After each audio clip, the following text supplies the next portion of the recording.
Hey guys, welcome. We're on the Vero G Spotlight Radio Show. We host Vero G. We have a great show for you guys tonight. Before we get started, quickly, we have the QR code there on the screen. You guys can see that. If you'd like to contribute anyway to the show, you could do so with your phone. Scan it; it will directly send you to the link where you guys could contribute anyway to the show and spread some love, as they say. Yes. So I am excited today, guys. We have an amazing show for you guys. We're gonna take back a little bit of the announcements and all that in a bit because we have a guest here right now, and I am just honored to have her here on the show. A lot of great things we're going to talk about. She is an author and she has an amazing book out now. It's called a new book. It's out now officially. It's available on all platforms from Amazon. I believe in Barnes and Noble as well, on the online store. Much more. It's called The Secret Sauce of a Successful Relationship, and she does a lot more. So I want to get her on here in a few minutes and all that. So I said real quickly, guys, you can check out the QR code there on the screen. We are live right now on Facebook Live, on YouTube, and also on Twitch. So you guys are more than welcome to share, like, comment. You know how we do the show. So, and also if you have any questions for the guests or anything you want to discuss on the show here, you're more than welcome to do so on the show itself live. So again, share, like, comment, all that said and done. So with that said, let's take this QR code out of the show. Come on, QR code is out of here. All right. So again, like I said, you're watching this live right now, YouTube, all those places, and all that said and done. We'll talk later on about the men's health awareness while they run a show and other celebrity news, all that. Like I said, stay tuned. We got more good stuff for you guys on the show. So you guys are ready. All right. So with that said, let's get our amazing guest on here. She is amazing. I checked some of her stuff out. Really, really dope. And I want you guys to be introduced to her on the show here as well. So furthermore, let's get our amazing guest on here. She goes, I hope I said her correctly. I want to be sure, and if I get it wrong, please correct me. She goes by Fabiana Africain, or not. I want her to correct me. Make sure. Welcome. Hello, Veronica. How are you? How are you? Nice to meet you. Yes, nice to meet you. I couldn't wait for today. I was so excited. My husband came home. He was like, "You're not going to the gym?" I'm like, "No." You forgot what today is? So I am honored. Yes, I said no gym today. I got an appointment with V. I said it to my husband. I got an appointment with a celebrity. Okay, so we can do the gym next Monday. Oh my God, you just made my night. I'm like, he's like, really? I said, yup. She's an author. She's an artist. She has a number 6 album I was listening to. I said, listen, I'm not going to the gym. Okay, just can wait. Oh my God. Well, I'm honored. You just made my night. You know. Okay, so my first name is Fabiana. Fabiana, okay. Fabiana.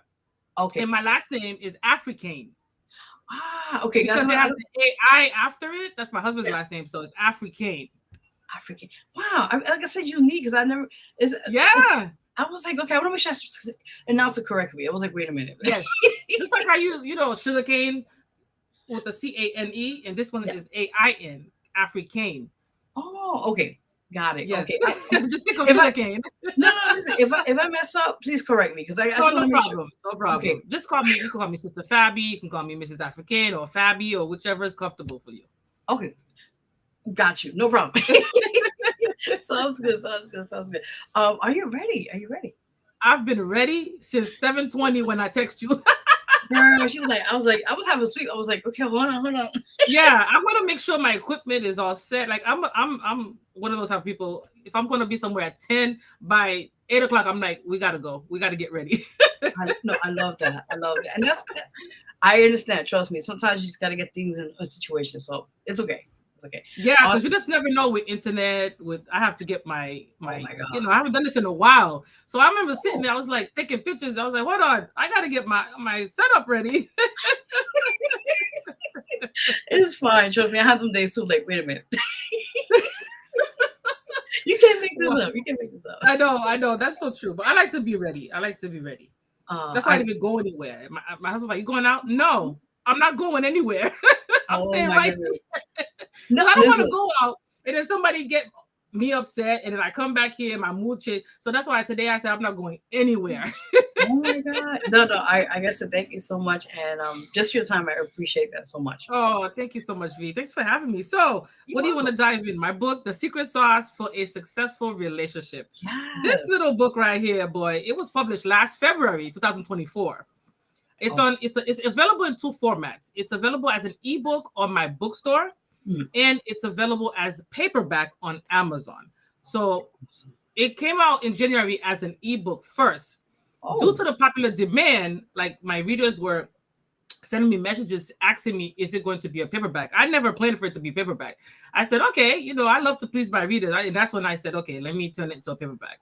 Otherwise, all my books they started off as ebooks.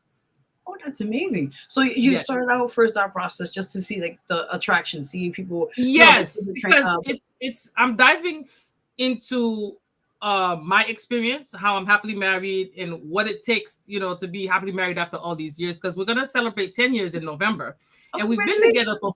Thank you. We've been together for 14 years. So we met back in 2010 in Boston. So I am from Boston, Massachusetts, born and raised, and my family, they're from Haiti. So I do speak Creole very well. Oh, that's awesome. I love that. Oh, yes. So before I became an author, I was a medical interpreter, Haitian Creole medical interpreter, working just like this at my house 2 years ago, 2023. So by God's grace, my pastor, who is based out of St. Albans, New York, in Queens. So he's a pastor / certified Maxwell business coach. And one day he was having a seminar, like he has them monthly. So I got curious and I said, okay, let's see if I attend what he's going to talk about. So I paid the $35 and I got the link, and he provided 10 valuable ideas on how to elevate your finances. Because I said, well, we live in Florida. It's going to be 8 years in September. I don't want to be somebody's employee for the rest of my life. So let's see what this is about. So he provided the 10 things, and author stood out to me. But at the time I was so busy being a medical interpreter, back and forth calls, back to back. I said, I don't think I ever have time to write a book. And what am I going to write about, And then I didn't think much about it. And then 3 months later, my husband came home and he saw me so upset on the phone with my supervisor. And he said, you know what? Just return that equipment back to these people. So he retired me. Yeah, he doesn't like to see me upset. He heard me really annoyed on the phone. And I'm soft-spoken. So the fact that he could hear me where he was, and he was like, what happened? I said, you know what? She got on my nerves. And he said, you know what? Send them back the equipment. So that's why I'm retired. In the mornings, I'm sleeping like a beauty queen. And in the evenings, that's our gym time. So now I said, okay, I have all this free time. Let me go back to this video, because he took his time, a 3-hour video, to provide 10 valuable, assets to learn about. And again, author stood out to me, Veronica. And I said, wow, that must be nice to be an author and write a book. Like, you get so much respect with that. I said, but what am I going to write about? I said, okay, I know what to do. First of all, we born again Christians. We got baptized in 2020. So before we do anything, we talk to the big boss first. Amen. I want to make sure it aligns with his will. I don't want to just start doing something and then it doesn't work out. And if I consulted with him and it got the green light the proper way, then I would have been successful. So I remember sitting here one day at nighttime, I started talking, literally having a whole conversation. I said, I like the author idea because I love to read. I'm a little bookworm. I could read all day, every day. Literally, I don't even care about TV because knowledge is power. Yes. Knowledge is power. And I love to read. So now I remember asking Lord, okay, this is what I would like to do, but let me know if it aligns with your will. And if it does, give me some ideas. I kid you not. That's exactly how I said it. And commanding your mornings popped up in my head. I said, commanding? And I'm like, oh, okay. And then it literally, I can't even explain it. The wheels started to turn. So here I am at my desk, commanding your mornings. It's in audio on my bookstore too, because some people like to listen to motivational prayers in the morning. Can you believe that was so popular? It's sort of like this, like dominoes. And I said, from that little prayer, it's not even 2 minutes. And it's something we read every morning. It's a paperback now. At 7:30 in the morning, once the alarm hit at 7, at 7:30, I start reading it, and then it's so short. So now, due to the positive feedback, I went back to my boss. I said, oh, people like this, huh? So you got to hook your daughter up. Like, I literally said it like that. Because, if you have a good relationship with God, you could talk like that. Yeah. And I said, technology is where it's at. Like, literally. if people are working from home, I have books on technology as well. But it's like technology, you cannot be scared of it. You have to embrace it. So I said, Lord, you're going to have to hook me up because people like that little prayer. So audio turned to ebook because that's exactly what I heard him say, ebook. And I remember sitting and I said, but what do I know about writing a book? And I shut my mouth real quick. I said, I can't do that because I ask, so I receive. So I said, okay, ebook. I said, okay, I'm an Amazon shopper every week. So I want my first book to be on Amazon before I knew about anything else. Yes. So I'm a self-published author, meaning after talking to the big boss, I get the green light. He helps me through it. So all my 16 books glorify him. He writes through me. So I started educating myself about where do you publish your first book? Because now it's an audio. It's still an audio in my bookstore. Yeah. So now how do I turn this to an ebook? And I started looking at Google, and I got the memo. I said, okay, Amazon KDP, sign up. But see, when you're an author, you gotta be patient because I've never done this before. So with my book covers, now I got to figure out how to do that because I'm not working with anybody. So I found out I could do them on Canva. So it's like a step-by-step process. So it started off with the ebook, Commending Your Mornings, and that was published in December 2023. I will say November 2023. And then after that, I still kept asking for more ideas. And then other books popped up, ebooks. Prayer requests for the new year, end of year prayer, because it was getting to the end of the year in 2023. And book number 4 was published 2 days before my birthday, Christmas Eve, Prayers Against Different Type of Spiritual Problems. That one right there, we got to do another show for that because the devil tried me with that one. That book, Veronica, it delivers people. If you encounter us, if you have a spiritual problem, you don't recognize it or you recognize it, you need to be I'm not a pastor, but I'm a prayer warrior.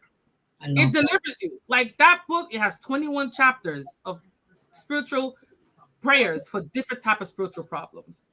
And boy, the devil challenged me. But you know what though? I always win the victory. Amen. That's right. I always win the victory. So that little book, and it's my favorite book because it's by my bedside.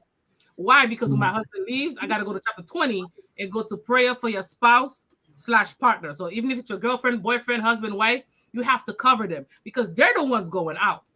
It's true. You have to cover them. If I don't cover him, who's going to do that? Very true. So it's always literally by my bedside. So and once he leaves, instead of going back to bed right away, I take it and I stop praying. Like, hold on now. But I started getting more ideas for books. Like I said, I have 16 by God's grace, and the secret sauce for a successful relationship popped up last year because I noticed on social media a lot of people, they're in marriages, relationships and stuff, they're not too happy, and I thank God I have an awesome husband that makes me happy because he knows the assignment. Happy wife, happy life. That's right. You're right. Yes, you're right. Before we met, though, I had to go through the challenges of meeting people that were not like him. So I do make it relatable.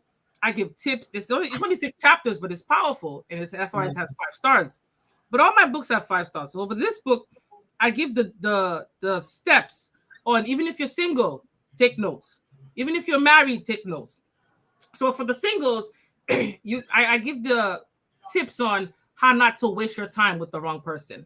And if you truly want to meet your soulmate, take notes because I use the tips from my book. So my readers, it makes sense. You have to be relatable. You can't write a book and you didn't even follow your advice. Very true. So how did I meet my husband? I give the tips on there. What challenges did we face? I give the challenges, how we overcame them, and how we renewed our vows 2 years ago, and how we're still standing after all that drama from Boston. I already feel it. I'm like, man, dang. Yes. Not too many people. That's why nobody, we really, as friendly as we are, we just have to have it as nobody comes to our house because not everybody will be happy to see your environment. Amen. That's true. And your home is your sanctuary.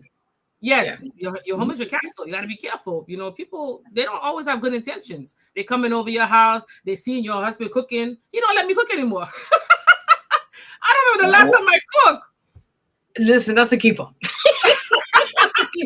Actually, he's a chef. When I met him, he was working as a chef and a bouncer. What? Oh, he had 2 jobs. Yeah, as a matter of fact, when he comes home tonight from the gym, he's gonna start cooking. He don't let me do anything. Listen, you gotta be pampered. That's what I'm talking about. Listen, that's how I got you. This is exactly what I'm talking about. Yes, take it, enjoy it, and just unwind. But before, people don't understand how, you lucky. This, no, I wasn't meeting quality people. But thank God I was picky and my standards were very high. Right. I wasn't gonna settle, and I talk about that in this book too. Why should I settle? Like, if you serve the Most High, not only God doesn't give us His children a budget, so we're supposed to have high standards. Because when you're a child of the Most High, that's the highest title. Our church family in New York, when we're on Zoom for church service, they call us Sister Fabi and Brother Mario. We have to be in attendance. Just because we're in Florida doesn't mean we're not supposed to be logging in. They pay attention. Very true. So, you have that title, you can't mess around with it, because a simple prayer for somebody can save their life. And that's why you have to be mindful of what you post. That's why every time I post, whatever I'm doing on social media, I make sure it glorifies God first. Just like my faith-based clothing store. I have a clothing store for the past 5 years. Yes. Everything I design, first, it has to be for Jesus. Because I wouldn't be who I am now if it wasn't for him. Amen. I have a 28-year-old son, awesome son. When my husband met us, he was only 13. Yes, in one of my books, the single parent stigma, I talk about that. Well, yes, go ahead. Come on up. Yes. Yeah, because a lot of women go through that stigma, and I used to feel it, and I used to be like, well, you know what? That's their loss. Yeah. And when my husband met us, he was happy to grab the package. Oh yeah, he was like, "What? That's my son. Let's go." That's what I'm talking about. Listen, it's a package deal. It's a 2-for-1 situation. Yes, you always have to put your kids first. But that's another book. We can talk about that some other time. I'm loving this, the whole cycle. I love it. Yes, the single parent stigma. Yes, because you're encouraging single parents. I didn't have anybody to encourage me when I was a single parent, but I feel like since I'm in a position, to write whatever I want, then why not encourage? Because moms are superheroes. My son had me in labor for 15 hours. I said, you know what? No more. Yeah, God bless. Oh, God bless. Yes, I was talking to him earlier. I said, honey, you know what? You was 8 pounds and had me in there for a whole 15 hours. I said, no, thank you, sir.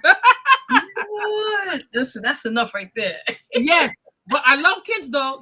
I thank God every day. He's an awesome son. He's a therapist. Matter of fact, he works with autistic kids. Oh, that's amazing. Yes, yeah. He has a lot of patience. So I always say, God, just make sure he finished school. Make sure he's on the right path, because, it's not easy. It was not easy, but I thank God I'm still here to serve as a testimony, encourage another parent that's raising a child by themselves or children, because some women do 2, 3, 4 by themselves. I'm too picky to do all that. I was too chicken. I can raise my hand and say the same thing what you just mentioned. I've been doing it for what now? He'll be turning 20 this year, and 20. Wow. It's been a journey. So I relate what you're saying with that. Yeah, it's been a struggle. It is. But at the end of the day, there's always a light at the end of the tunnel. And I used to tell myself, they don't stay small forever. No. So at one point, that's why I love boys, because they love their moms. If he doesn't hear from me, like in 2 days, he'll be calling. Like, are you okay? Everything good? Mm-hmm. Like for Mother's Day, I wasn't feeling good at all. I had a really bad head cold, bad cough. And he was FaceTiming me, calling me. Yeah, I was in bad shape for Mother's Day. Okay. Florida weather. 1 minute it's nice, 1 minute it's cold. Oh, wow. Between January and February, we had cold fronts, which resulted in 30 degrees. Oh, my God. In February, I lost my voice. Yeah, it was bad. It was cold. So I had 2 head colds back to back. Oh, but I got a chef that was making me the noodle soup, doing the Vicks on the chest. Oh, he hooked you up. You good? Listen. Yes, because my appetite went left. Like I lost so much weight. Like the other day I went to the gym. They were like, "You lost so much weight." I said, "That head cold." All I wanted to do was eat yogurt, eat noodles, and drink orange juice. I didn't want to eat anything else. Yeah. Yeah. And then I lost my voice again. Lord, come on. I'm telling you. But you know what? Every problem has solutions. So I have a good doctor. My husband was cooking, and I just rested. So from resting, my voice came back. My doctor sent me some meds, and I'm back at the gym. I'm happy you're yes, good. Because I started, you couldn't even hear what I was saying last month. I was like, oh man, my voice gone again. It was like somebody turned the switch off or something. Ooh, no, but yeah, you're good now. You're good. Yeah, I went to the gym yesterday, the day before. Yeah, just not today, because Fridays we always go to the gym because there's not too many people in there. Got you. Today's a special day. I'll go on Monday. Okay, just to make it up for it. I got you. Mm-hmm. That's what I'm doing the weekends. Tomorrow weekend is movie time. I love that. Yes, that's fun. You gotta make sure you do the quality time. I mentioned that too. Even if you're married for 20, 30 years, that's important. Date nights are important. I was just gonna ask you that because I think sometimes taking quality time. I know you guys have schedules. You guys have different kind of situations, but I think that's really crucial, as you just mentioned on the show. Taking time to have quality time and be with your spouse, whoever it is, and just reconnect. And I think that's really crucial a lot of times in relationships where, like you said, a lot of relationships sometimes don't go past a certain limit because of the fact that either something is always interfering with something, like case may be in that. And I want you to ask you about that as well. You okay? Mm-hmm. Okay. I just want to ask you about that as well, like your intake on that, like because you talk about this on your book about successful things, what things to to elevate the relationship and make it the way it is. But what things that you want to also talk about relationships that do kind of go wayward in that situation? It all starts in the beginning. Some women see the red flags and they ignore it. So if you again don't have the spirit of discernment, you don't allow God to choose for you. How do you expect that relationship to work when you saw the red flags? It's not going to work. You have to be equally yoked. A lot of people miss that. Oh, that was just one slap. He won't do it again. Getting married doesn't change who you are. It just gives you a better lifestyle, respectable lifestyle, and it's supposed to be comfortable and loving. If it's negative, that's not from God at all. So if you know this person was a cheater, you know this person liked to hit women, but you thought he was going to change when you married him, how's that going to work? How is it going to last 30, 40 years? So it all starts from the beginning, from the courting. Can I get your number? Sure. Now you start talking, and I give some tips on how to make sure this person is single, run some background check, do your due diligence, to conduct a spiritual checkup, and mainly talk to God first. Because if he's not the one for you, you better drop him like a hot potato. Yep. I love that way of saying it. That's what I'm talking about. Drop it like a hot potato. Because, you can go 20 years, but it's not going to go 40 years. You want your marriage to death do you part. So true. So if the beginning, the foundation is not stable, it's not. It's gonna get some years in, maybe have a couple of kids, but it's still not gonna work. Well said. To the beginning. No, I love that. Well said, because a lot of times, like you just mentioned, now like we're in the new generations, they call it, and a lot of times you see people more than ever now. They're more into social media. They're more putting out their relationship on online. It's okay with time to time, but I think when people get into relationships and they just overexpose their relationship with people, I think it's too much saturation going on, and it's not they're focusing on like their own privacy. And I want your input on that as well, because I think a lot of times we see that, and it's like people only put a facade, online. Oh, you did this and that every other day. And it's like, why are you not have some privacy for your home, your relationship at home? As I'm gonna say, like, how do you feel about that? I am so private. It's not even funny. Like, first of all, me and my husband, we barely argue. If we do, he's gonna make sure we don't go to bed upset. Because that's a habit that we've had since we were boyfriend and girlfriend. Make sure we do not go to bed upset. This is why communication is vital in a relationship. I don't post everything on social media. You're gonna know what I want you to know. Amen. The same way, when I was in bed sick, I'm not gonna be doing, oh my God, you guys, I'm a hot mess. You're not gonna see that side of me because I was looking a hot mess. You are not going to see that. No, to me, that's just not cool. You know, I'm not gonna sit I'm a live stream host on TikTok. If I'm not sitting at my desk like this, I'm not gonna go live. Right. You know, like people treat you how you treat yourself. So basically, self-respect. You have to. People pay attention to what you post on social media. So, like I said, everything I post or I'm doing, it glorifies God first. Amen. And then I could post something else. But I have to be mindful as well because my pastor follows me on TikTok. I can't just be posting anything. Oh no, following any trend or saying vulgar words. And my church family follows me on TikTok. Lord, so yeah, so you gotta be careful because next thing you know, I'm here, Sister Fabi. What was that on TikTok I saw? You don't need to scold. You don't need me scolding. No, I don't want that. And no, that's not me. That's not me. But I think when, like back in Boston, before I met my husband, I was a runway model, and I remember I didn't even know what Facebook was until the designer said, "Okay, ladies, we all have to have Facebook." Because when I send the address to the place, I said, "What's a Facebook?"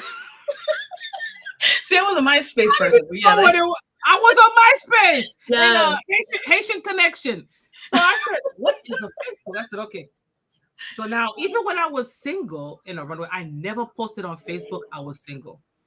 I didn't need people to know all that because that's personal. Right. And then that's going to attract more wrong people, a bunch of wolves in sheep's clothing. Because when you're a model, they just, I don't know. That's why they give us bodyguards when we used to model. When we get off the stage, you know, because the guys would just, I don't know. A whole hot mess.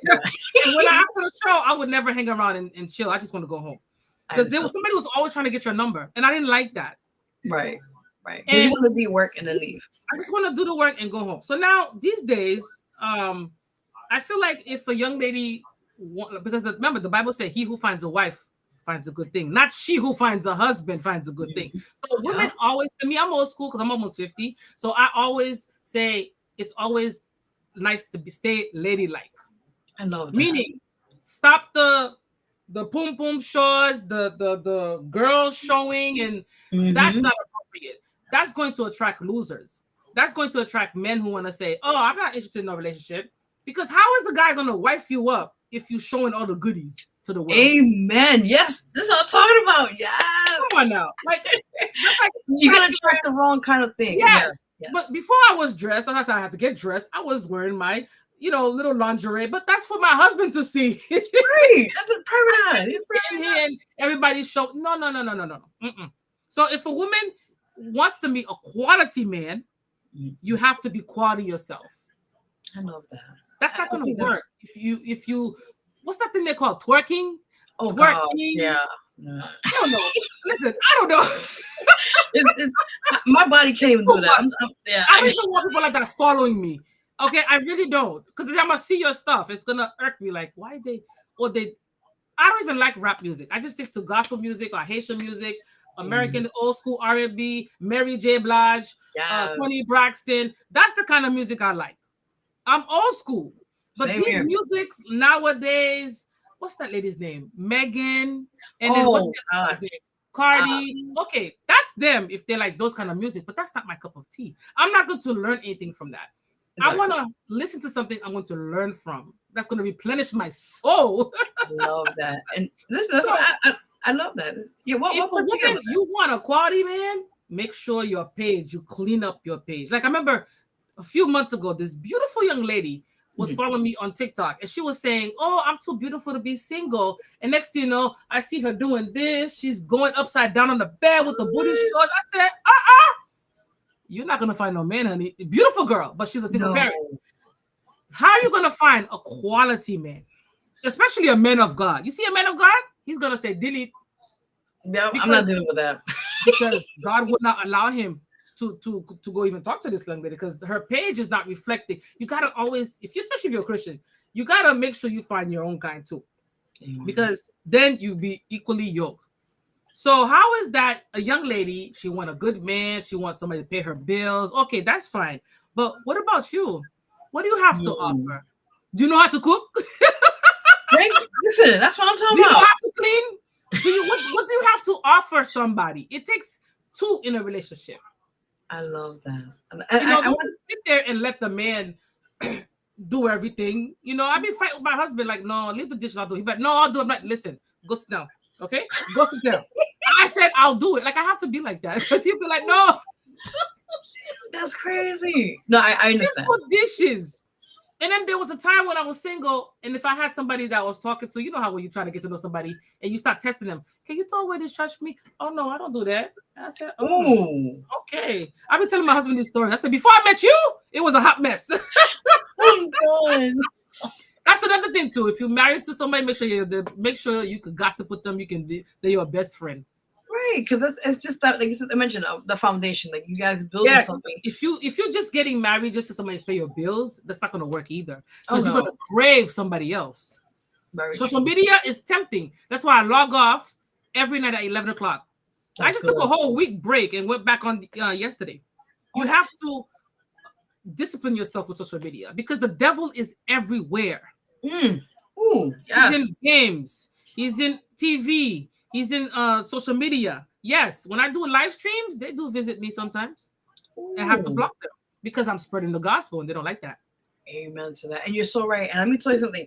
I did that like a year ago. It's called detoxification. And that's when you like you're away from the phone, anything, TV, of course you watch TV, but like when that thing about the phone, you're off of it, it's something about you being at peace and relaxation. And then when you go back on the phone, you start getting stressed. It's a lot to it. Like it's so I realize that too, and you're right about that. Yeah. Yeah. So social media, do something else. I love to read. I love to watch movies. Like the day I went by the pool. So no social media. For a whole week. I went back yesterday. Oh my goodness. You like I gotta take my time off. Just logged off to give a break. I don't like to get attached to anything. The only thing I like to get attached to is God, my family, and no, I don't like to get attached to anything. I'm just waiting for my iPhone to act stupid so I can get me a flip phone. Ooh, oh my God, those are back. Man, that was back in the days. Oh my God, just give me everything. When I met my husband in 2010, I had my little flip phone, put it right in my pocket, and then it started acting funny, and then he got me a keyboard one. Oh, the Blackberries. Yes. And gradually got an iPhone. My son was like, by the time he got to high school, like, oh, iPhones are better. I said, okay, I'll try it. And that's how we have iPhones. Otherwise, I like my flip phone better. Oh wow, yeah. Yes. I'm old school. I used to have Samsung years ago. Like the Android phones, and I finally got me an iPhone. It's like the iPhone 7. It's still kind of not old. It's still in between. But I was like, you know what? I'm happy with this little small phone, and it does everything. Yes. Yeah, that's true. I don't get attached to social media or telephones. My phone during the day, if I'm on the phone, it's with my son or my maid of honor or my pastor. There's those three. No more. There's no entourage, people hanging out at the house on the weekends. And like Boston, we used to have that. No. Oh no. That's good. Yeah, it's good because like I said, you have your workspace, right? And then you have your home space. And I always say it's true. Like when you go home, it's your sanctuary, it's your peace of mind. You deal with the stuff outside, you do what you got to do. When you come home, it's you want to be at peace, So that's the way, that's the answer to your question. If the ladies want quality men, the ones that are not cheating, the ones that God fearing, go clean up their social media and put some clothes on. Girl, yes. Tell it. Spill the tea. Yeah. There's trending things out there, like glorify God, or talk about your business or do something like with my live stream. I talk about my business, my books, I answer questions on how to be an author and what steps can you take and how did I do it. And that's what my live streams are all about. I do battles sometimes too, I'm not that boring. Okay. I'm not that boring. I do battles on TikTok, but I choose who I want to battle with. I like that. So I choose people and I train them if they're nervous, and then I train them how to do it. But other than that, I don't just battle with anybody. Listen, I can fire a lot of stuff to do with my time. I'm not going to do that. Yeah, you like listen. Okay, time and place for everything. Yes. I love that. Now let me ask you, who inspired you to becoming into the creative writing process of as an author?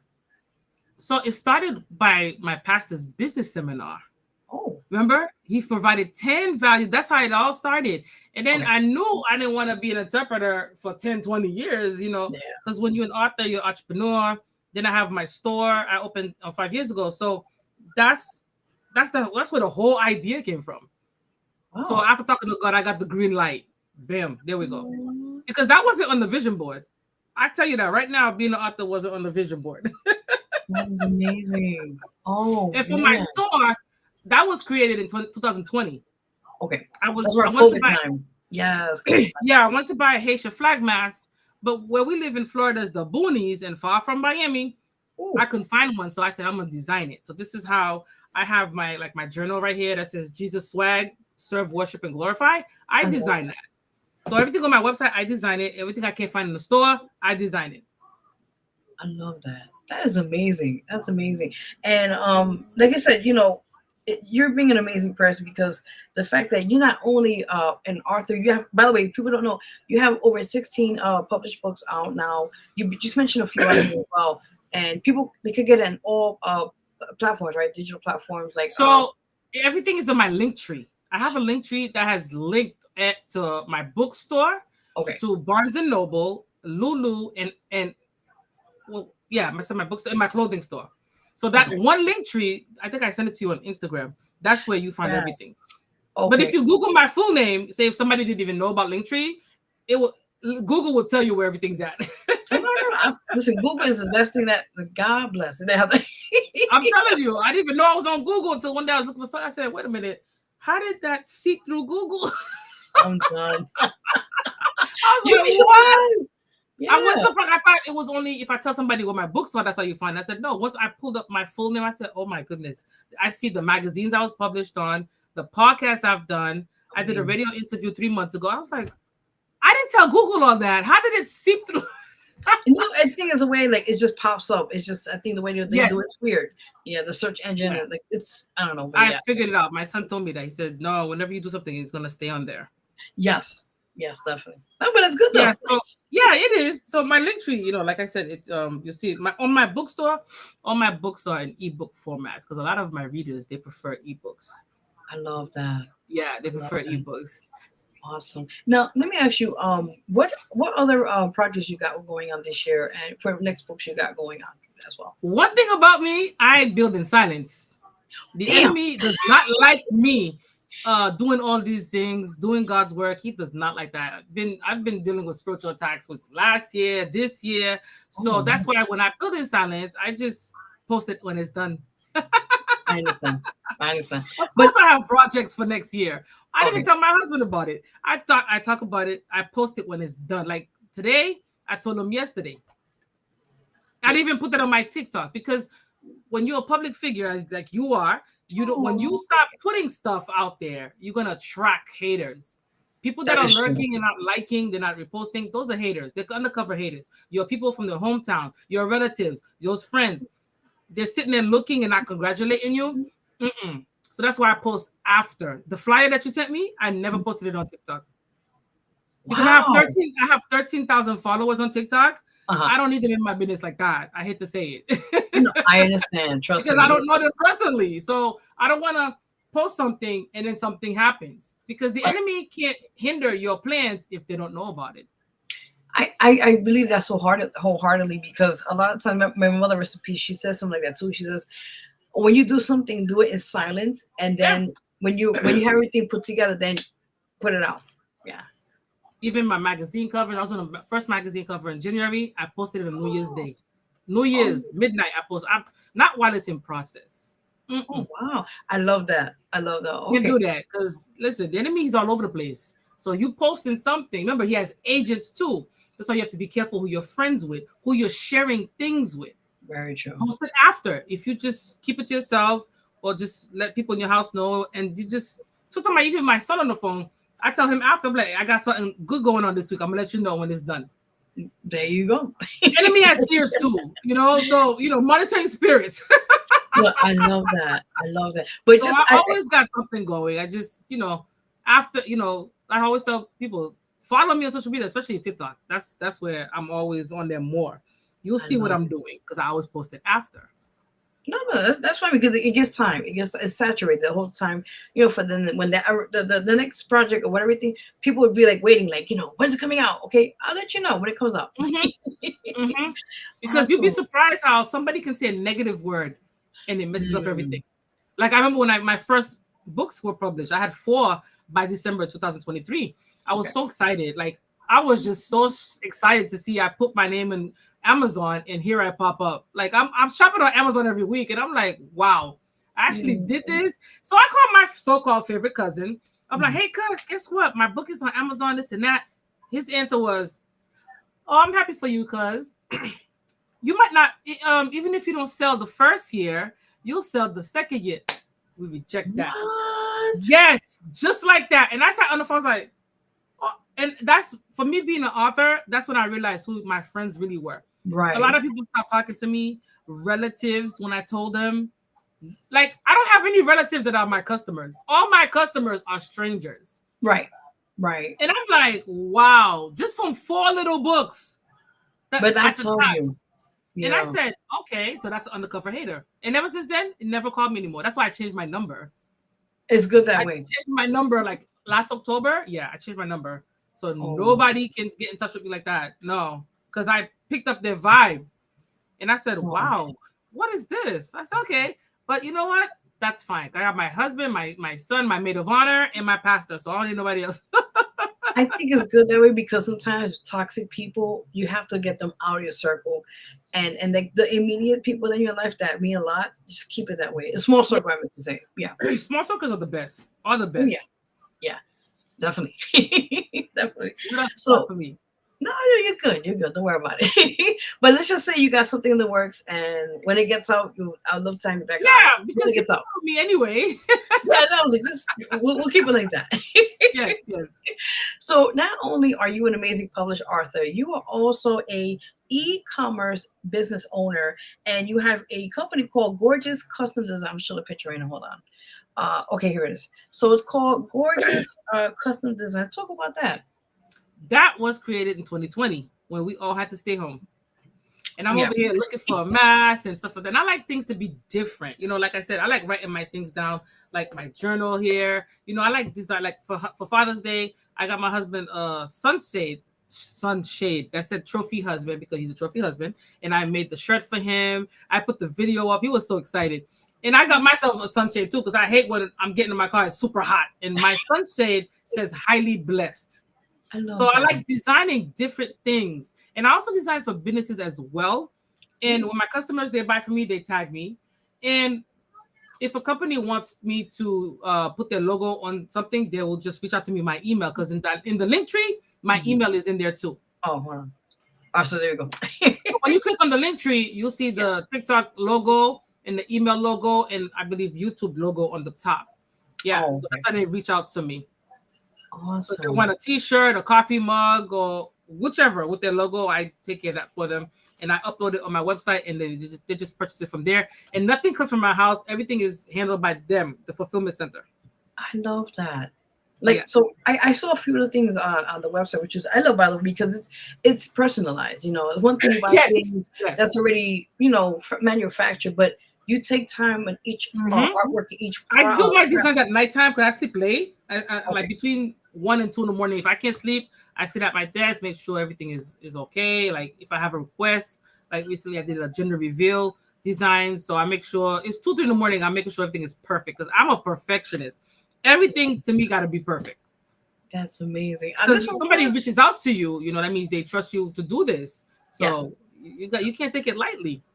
Oh, and of course, I promote my own products as well. Like I said, my journal, I write all my stuff in there. I went to the mall. I'm not going to see Jesus swag, serve, worship, and glorify. I'm not going to see that. Oh, wow. No, I'm not going to see a trophy husband sunshade, the one I got for my husband. No. Oh. I'll see sunshades in the store, but not that. So that's why I'm happy I'm able to just design what I want. The gym bag he goes to gym with, I design it, different stuff like that. That is amazing. Now, like what like for example, if people want to make a request to make custom, depending what it is, what is like the most request you had for customs? Baby showers, gender reveals. That's the season. Graduation, birthdays. Yeah, but like I said, I make it easy. My email is also on my Instagram too. This is a business page, and right in the link tree, the email is right there. Email logo is right there. Got you. And the name itself, I think it's kind of obvious, gorgeous. But how did you just come about? We all know, but those who don't know, I mean, like, how did you come about with just be like one day I want to name this? I was sitting here. I was like, I gotta give a name. And I just started thinking. I said, okay. And me personally, I love my designs. I get a lot of compliments with them. I was like, even when I go to the gym, I make my own gym shirts and stuff. I'm like, I want a catchy name. And that's when I said, okay, Gorgeous Designs by, that's when it came up. I love that.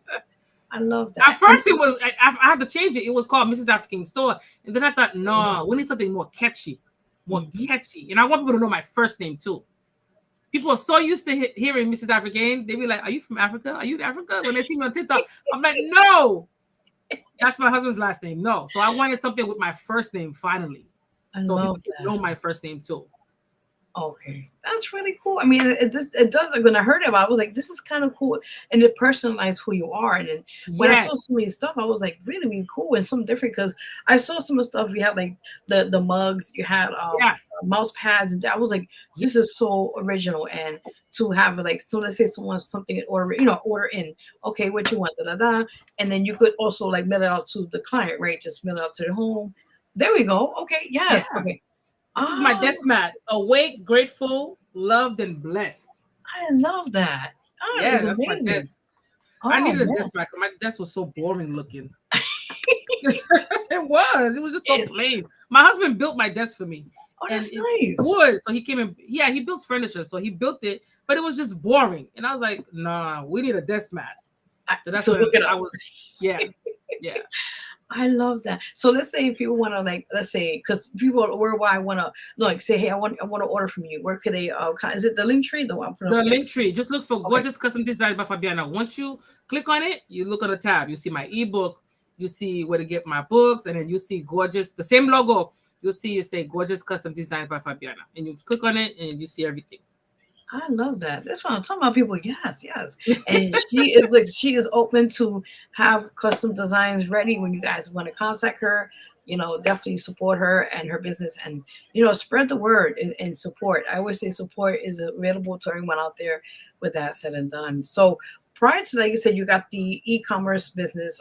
You got the you're writing on more books right now. What is something else? I mean, I know you say you're waiting to. I understand. But what is something you would like to try to do? Down the line in the future. Pilates. Okay. That's something. Why not? We go to the gym anyway. Like I said, we met at the gym back in Boston, 2010. We became friends, workout buddies, and here we are today. I love that. But yeah, we have a very, very active gym life. And like I said, all 16 of my books are different topics. So I have health and wellness. We have my husband's on the cover of 2 of them. He's on home workouts. That's for people who are shy to go to the gym or who do not have time to go to the gym. And he's on the cover of the supplement book because a lot of people are leery about taking supplements. So I break it down, and it's a long book too because we take supplements as well. And I talk about what is done for us and why we take it. So that's called the Unveiling the Benefits of Secret. No. I need to eat. Unveiling the Secret Benefits of Supplements. That's it. So he's on the cover of that one. So yeah, we work together as a team. And because on my store, he's on the cover of the pre-workout and whey protein. So we're definitely a team. But you see how big he is. So he got his gym buddies at the gym. They want to be big just like him. I'm done. So I gotta have him on the cover. I don't have no 6-pack, okay? So I put him on the cover. It's all good. Yes. It's all good. I feel like, another thing too, when you a couple, it makes sense to work as a team. I'm not gonna go hire a model. He's right there. Yeah, it's like, come on. I'm giving you enough opportunity. I'm not gonna hire a model. No, we do everything together. That's why I say it starts with the foundation.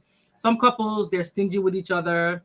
They don't include them in anything. Oh, that's my business. No. Everything we do is together. Because if we struggle together, we struggle together. So if we win it together, we have to win together. Amen to that. So true. Yeah. So true. Now, prior to that, you said out of the 16 books you read and more is coming.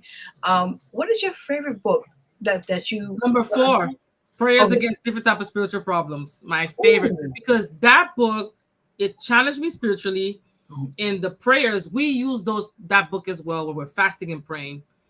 We fast and pray every month. We never let the month go by without fasting and praying. Because your prayer life has to be strong. So when the devil pulls you up in the spirit world, you have fire around you. He'll be like, oh no, Sister Fabi, I'm not messing with her because she's over there praying warfare prayers at midnight, at 3 a.m. No, we're not messing with her. Oh, I understand.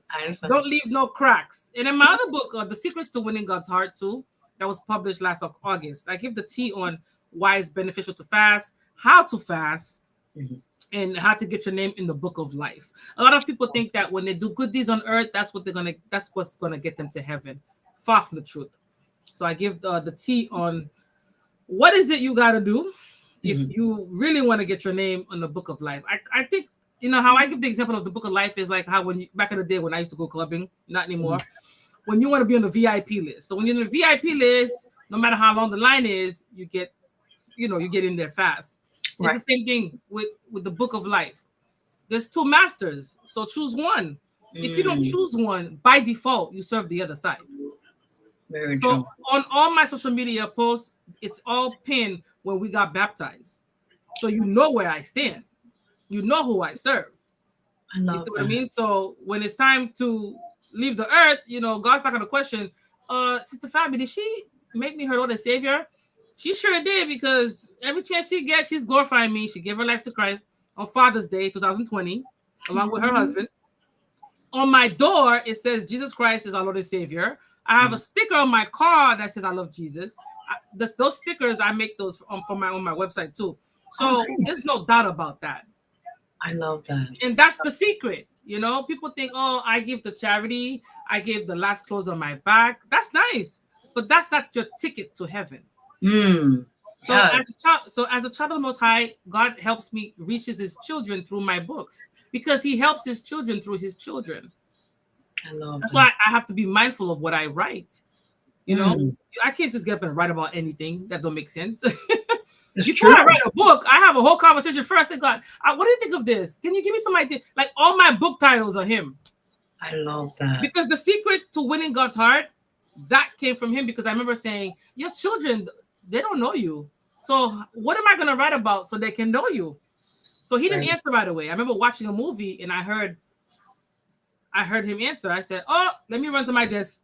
I ran to my desk so fast. And one thing with me, I don't have drafts all over the place. I just have notes on my phone. So once he gave me the idea, I just go in the notes on my phone, and then he gave me the title, The Secrets to Winning God's Heart. The Powerful Benefits of Saving Your Soul. There it is. 7 chapters. Chapter 1, chapter 2. I started typing, and I sat at my desk and just giving me and my husband's example of why we fast, how we fast, and what happens after we fast. I love that. Just like that. My books, I finished them in one day. What? Because he works through me. So I don't have to have a whole bunch of drafts all over the place. And no. Every book that's published, I have a conversation first. Oh, man, that is so beautiful. Yeah, that's what I'm talking about. No, that's beautiful. This is beautiful, because I think a lot of times people are not into the spirituality world. And a lot of people, they lack of that, which is okay. Everybody's different. But I think it's a beautiful blessing when you are able to tap into it, because a lot of times you get to see other things that others can't see. And at the same time, you're also, when you bless somebody, you're getting the blessing back. And I mean, as you mentioned before, sometimes good deeds are good, but you have to really be fully in and embrace God. And you have to choose. Yes. So do you serve the devil or God? And if you don't say it by default, you choose the devil. Very true. Because, being a Christian is one thing. Your life has to reflect it as well. Like you can't just say, you're a Christian. Like my pastor would say, you still at the club, you still cussing, you still wearing this, wearing that. I mean, people gonna look at you like, that's a Christian. You gotta be living your life like you're supposed to, like Christ's life, so people can be encouraged and be interested in being born again. You can't be preaching the word and you're sitting there, you're on live and twerking, and people are not gonna take you seriously. They're gonna be like, well, there's no difference. Like he talked about that yesterday at service, because if you're doing the same things like everybody else, then people are not gonna want to be on our side, because they're like, what's the difference? You're doing the same thing like us. Very true. So my books have to reflect that too. I can't just get up and start writing about anything and follow the trend. I don't follow trends. I follow Jesus. There's a difference. Amen. Yes, we I do not follow trends. If I do follow trends on TikTok, believe me, it's a gospel. Like I just posted some just now. Oh, there you go. Yeah. See? There you go. And somebody wrote down, I needed to hear this today. You see, you never know. That's why I'm saying that you encourage it. Exactly. And I always say, you always got to stay in tune. You got to have the spirit of discernment. Very true. That's why I took that week off of TikTok. I understand. You got to give God his time. He's selfish. You got to make time for him. Sometimes I be in the guest room. My husband be thinking I'm sleeping. I'm like, I'm over there praying at 3 a.m. because when we're sleeping, the other side is up. Yes. So when we're sleeping as Christians, the other side is trying to see who to devour. So that's why if I'm up at midnight, I make it a habit to pray. If I'm up at 3, I make it a habit, because make it a habit, then the devil's not gonna mess with you. Amen to that. Yeah. Don't give them a crack. Don't give them that legal right to come and disrupt your household, because it is not fun. That spiritual attack we experienced last year because of my book, even my pastor said, be careful with that book. Because it delivers people. I had to put him on the phone because I was like, we got a problem here. My husband can't walk. Like, he can't move. Oh my God. I'm glad I experienced, I could recognize it, and I got him on the phone. Because once that book became paperback, it became a problem. The devil don't like all that. Ebook is fine, but he got mad when it was about to turn to a paperback, because that means it's worldwide. Then I did a radio interview about it 3 months ago. I lost my voice. That's another spiritual attack. Ay, mia. My voice was completely gone. Yes, I had to call my pastor again, because I'm like, I didn't tell when I said I need my voice for something important. Right. I need my voice for something. I didn't tell nobody about this, and I couldn't even get this guy on the phone, the host. It took 6 weeks to get him on the phone. Oh my goodness. Just after praying, my pastor prayed for us for 3 days straight, and then 3 days later, I got him on the phone, and a 5-minute conversation. We were able to book March 12th. Oh my God! Because of that book. Right. Prayers against different types of spiritual problems. That book is wow. Because even if somebody's not baptized, you'll get delivered if you have a spiritual problem, whether it's generational curses, whether you're dealing with secret frenemies, whether you're dealing with financial issues. Some people, they put a curse on somebody. The works of their hands are not blessed. There's a financial breakthrough prayer in there. Oh my God. So even if you're not baptized, just by opening your words and saying them, because God gave me the idea. I remember sitting here and the idea started flowing, and I had to hurry up and get my notes. I was like, what the heck? I understand. Yes. So that book, it gives problems, but that's okay, because I'm still here. I'm not gonna. I was so mad I almost erased it, and I said, you know what? I'm not doing that either. It was bad because my husband had to go to chiropractor. He couldn't move. Like one day he came home, next day he can't walk. Oh no! Like, that's something. Yeah, that's. Hold up. And he builds furniture. So I'm like, but wait a minute. You've been doing this for years. How the heck you just move something and now you're back? I said, right. Something so simple. That's spiritual. Oh my God! I'm happy. Yeah, he's good. Like he doesn't like to stay home. He's very active. But that's when I said, this is not normal.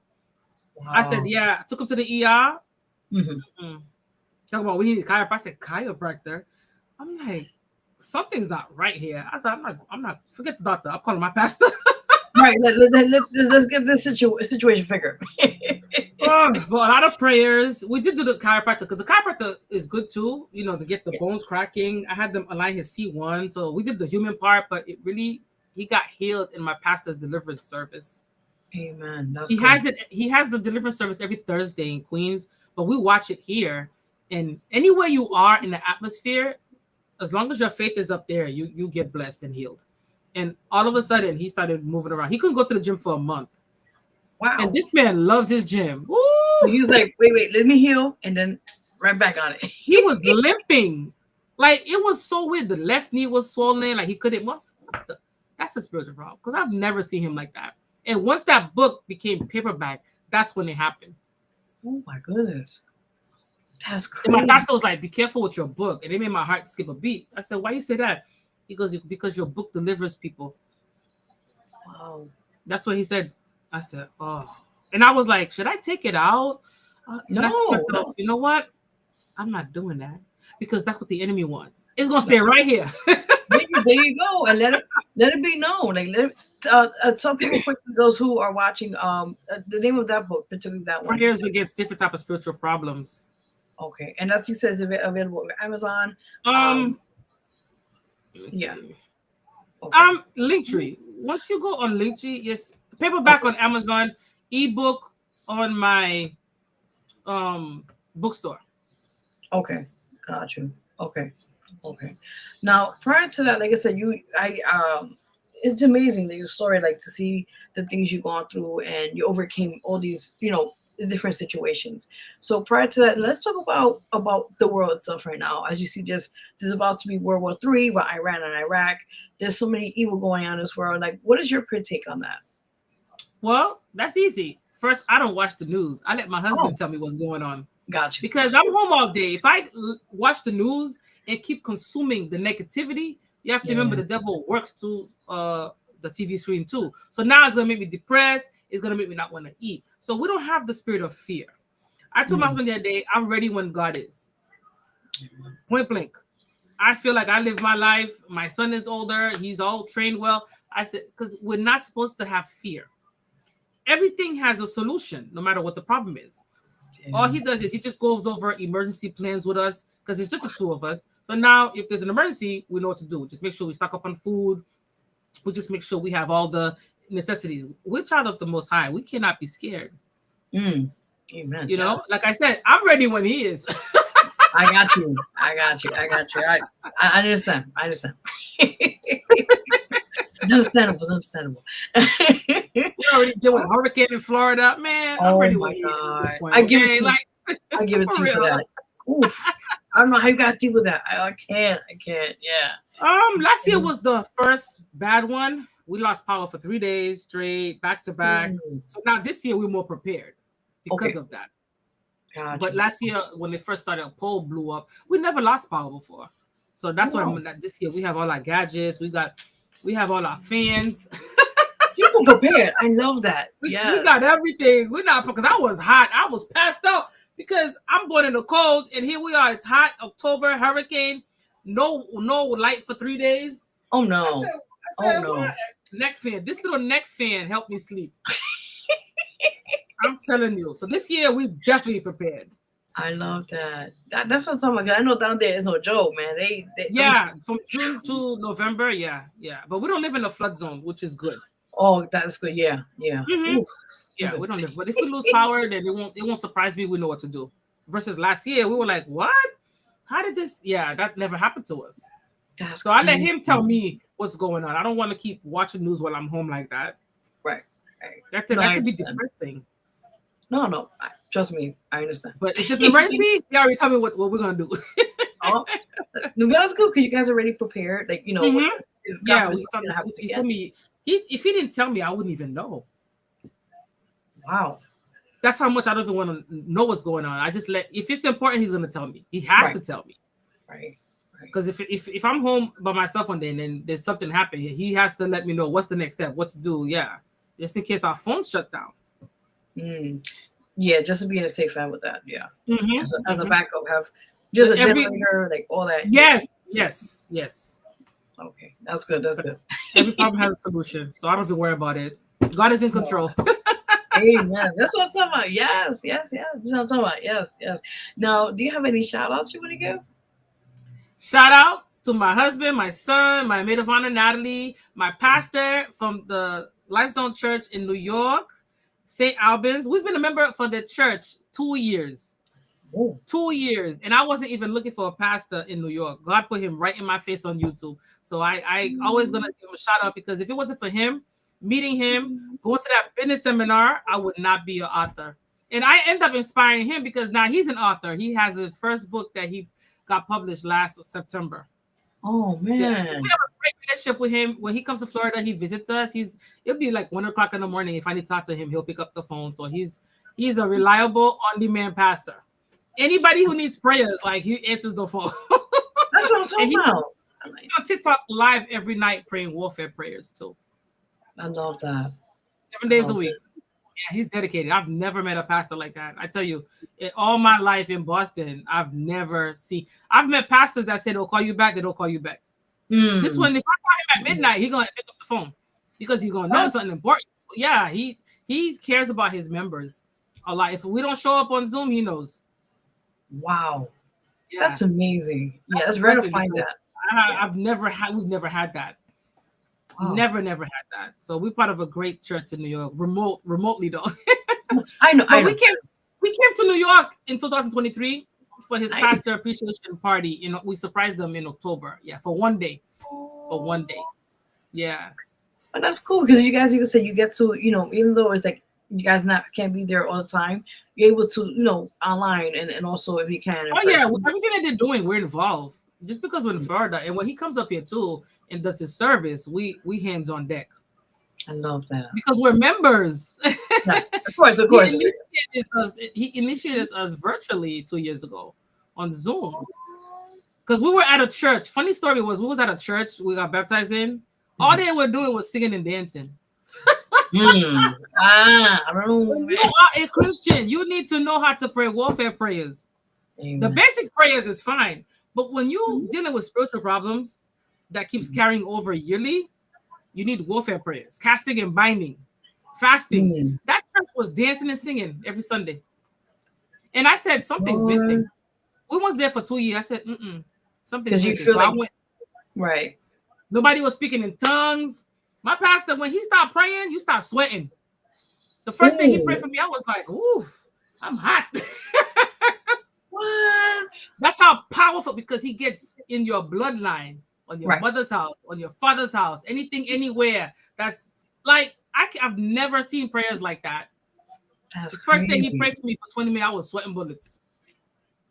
That's in so that church we got baptized in, they were just singing and dancing. And I felt so uneasy.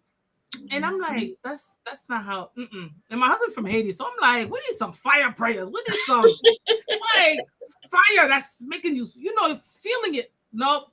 And I started Googling pastors. I was so disappointed. They don't call you back. They don't pray in tongues. They don't pray warfare prayer. I didn't even know what warfare prayer was until I met my pastor. Wow.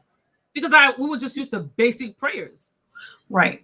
Right. And when we met, he's from Africa. And those Africans, they know their warfare prayers. They know all that good stuff. Because we watch their movies every weekend. And I was like, I want a pastor that when you pray, like when we watch their movies, if the person has a spiritual problem, you see something black pop up. Boop. That means they're delivered.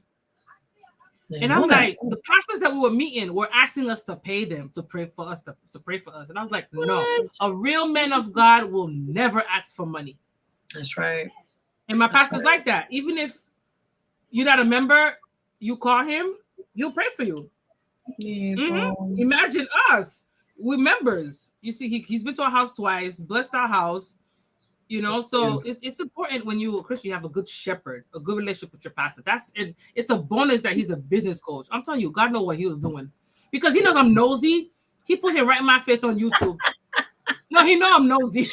Because the name of his church was Deliverance Zone. It was so catchy, I had to go look. It just popped up out of nowhere, and I've been on YouTube for years. That's crazy. I remember telling my husband, you know what? We're not going to look for no pastor anymore. We're going to figure out what's going on with us by ourselves. Right. And that's when I met him. And I looked at his page. I was so impressed on why he became a pastor at the age of 15.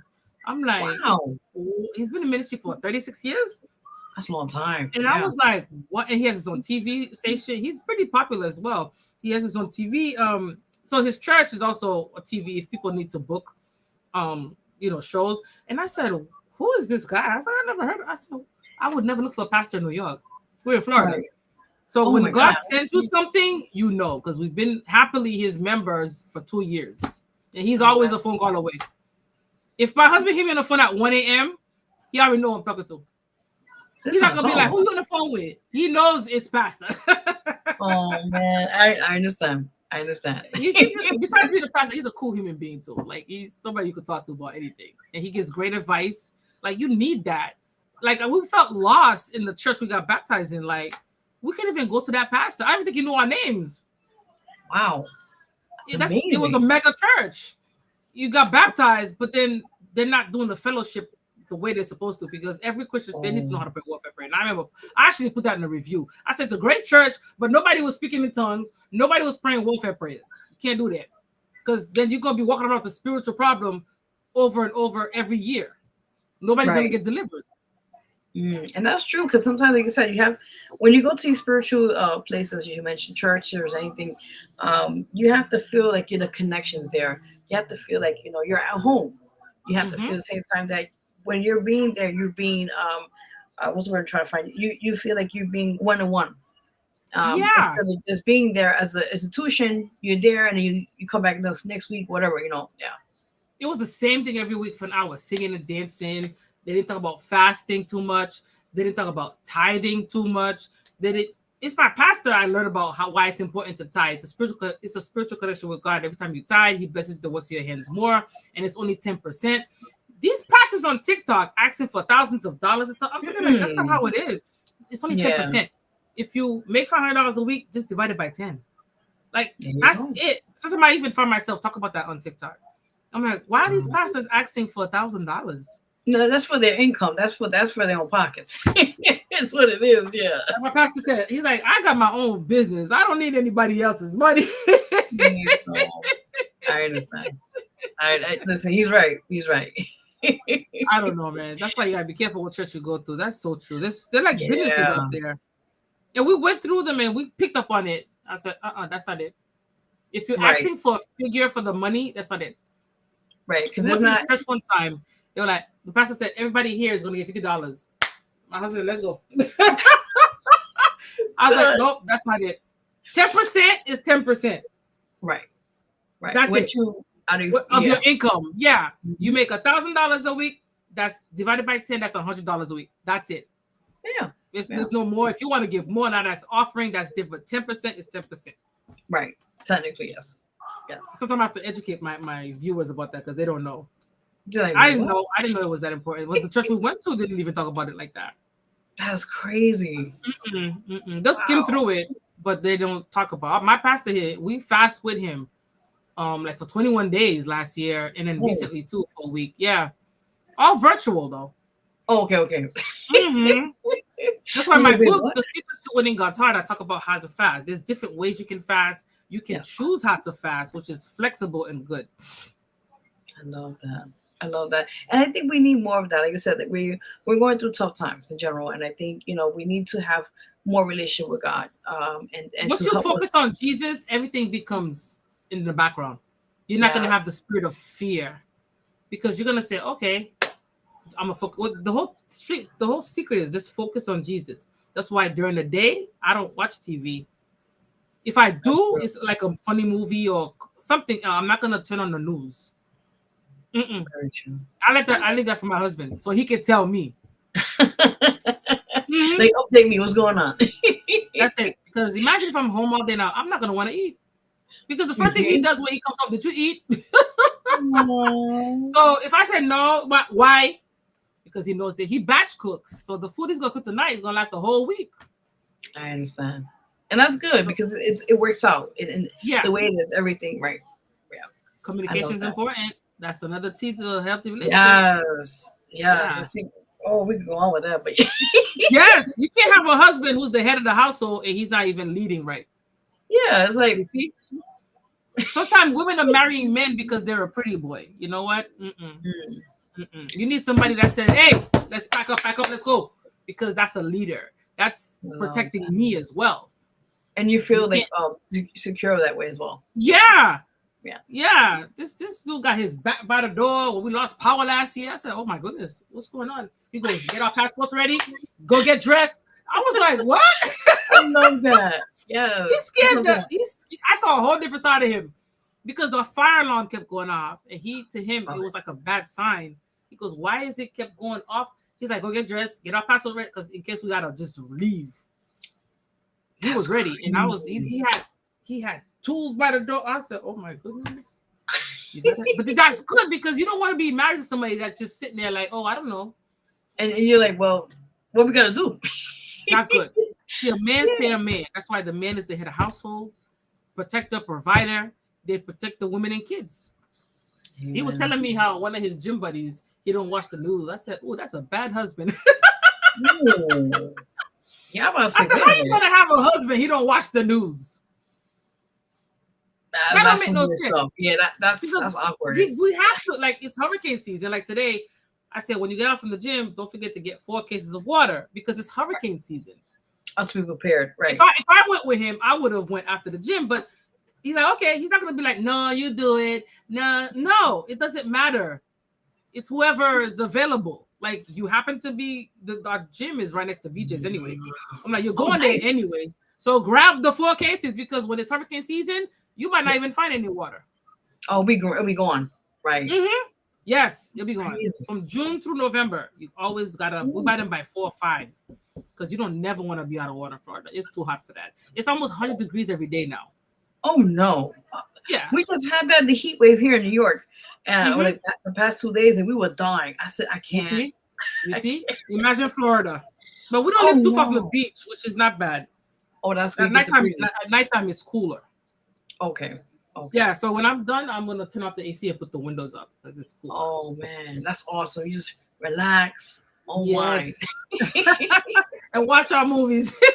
But our pastor, he's gonna be at 10 o'clock on the conference call and TikTok live. So we always join him. I love that. We gotta tap. Are you on TikTok too? I used to be, but I not really much because remember they took it down for a little while. Yeah, that's true. Everybody's on there. What? I was like, I'm done. Oh wow! Really? No, but I took a break from it. It was too much going on. It's a lot. It's a lot of information. It's a little bit too much sometimes. That's why I took a week off. Wow. And I logged in yesterday. Oh wow! And I'm easy to detach from stuff. Oh no, easily. Because I was just like, let me take a break, and I just did it. You have to train yourself, otherwise you're gonna be scrolling at 2, 3 in the morning. I don't want to be like that type of person scrolling and. No.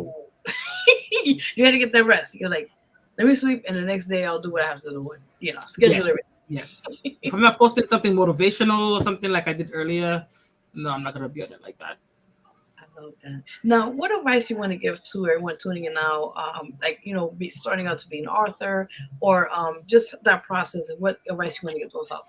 I always say this, and I will say the same thing. Whatever you do in life, talk to the big boss. You have to make sure it aligns with his order because he takes delight in our prosperity. You don't want to do things on your accord, otherwise it's not going to work. Talk to him first.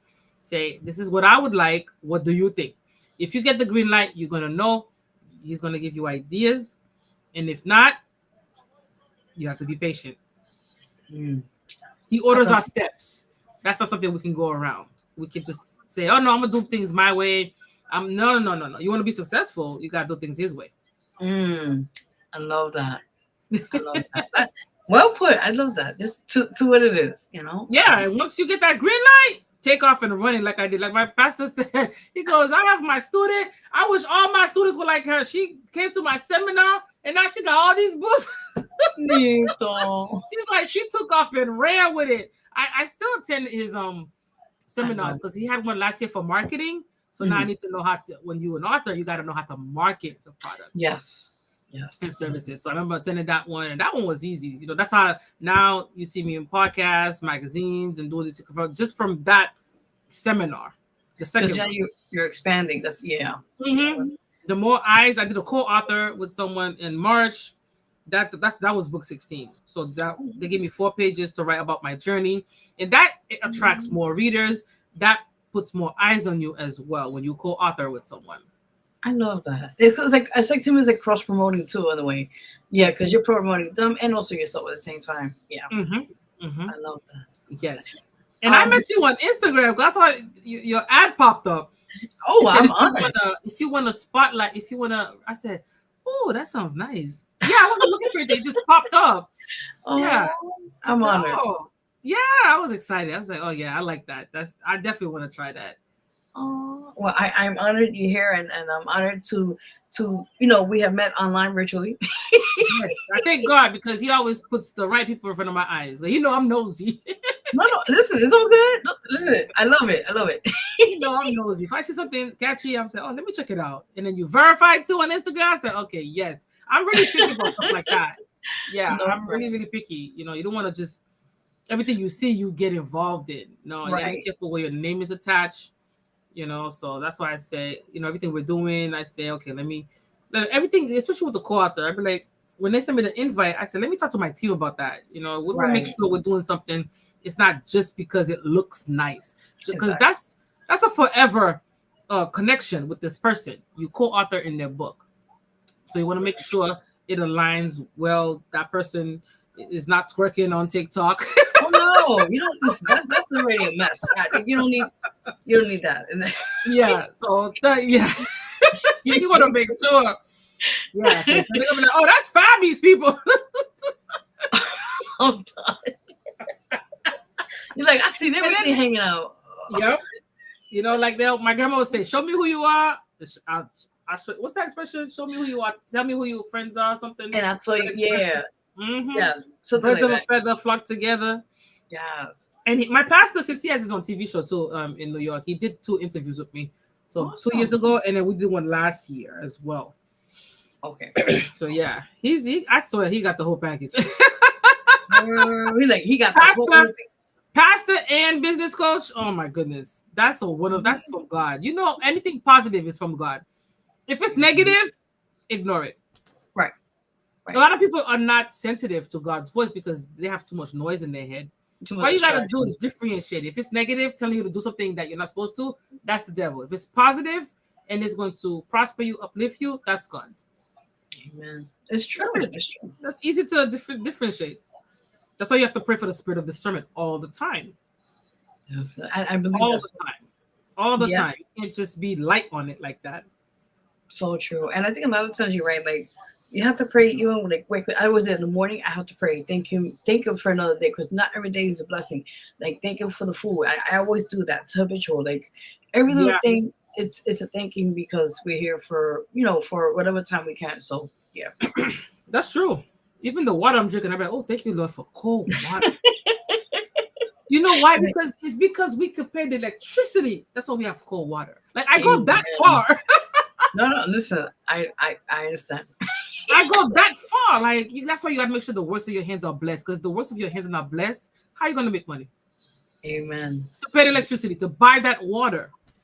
Everything is money. Yeah. Everything is money. So true. You have an attitude of gratitude. That's what attracts blessings. Oh, I love that. And then I always say, like, when you manifest things positively, it'll come to you. Just gotta positive mind. In that sense. Yeah. We shall decree a thing; it shall be established unto thee.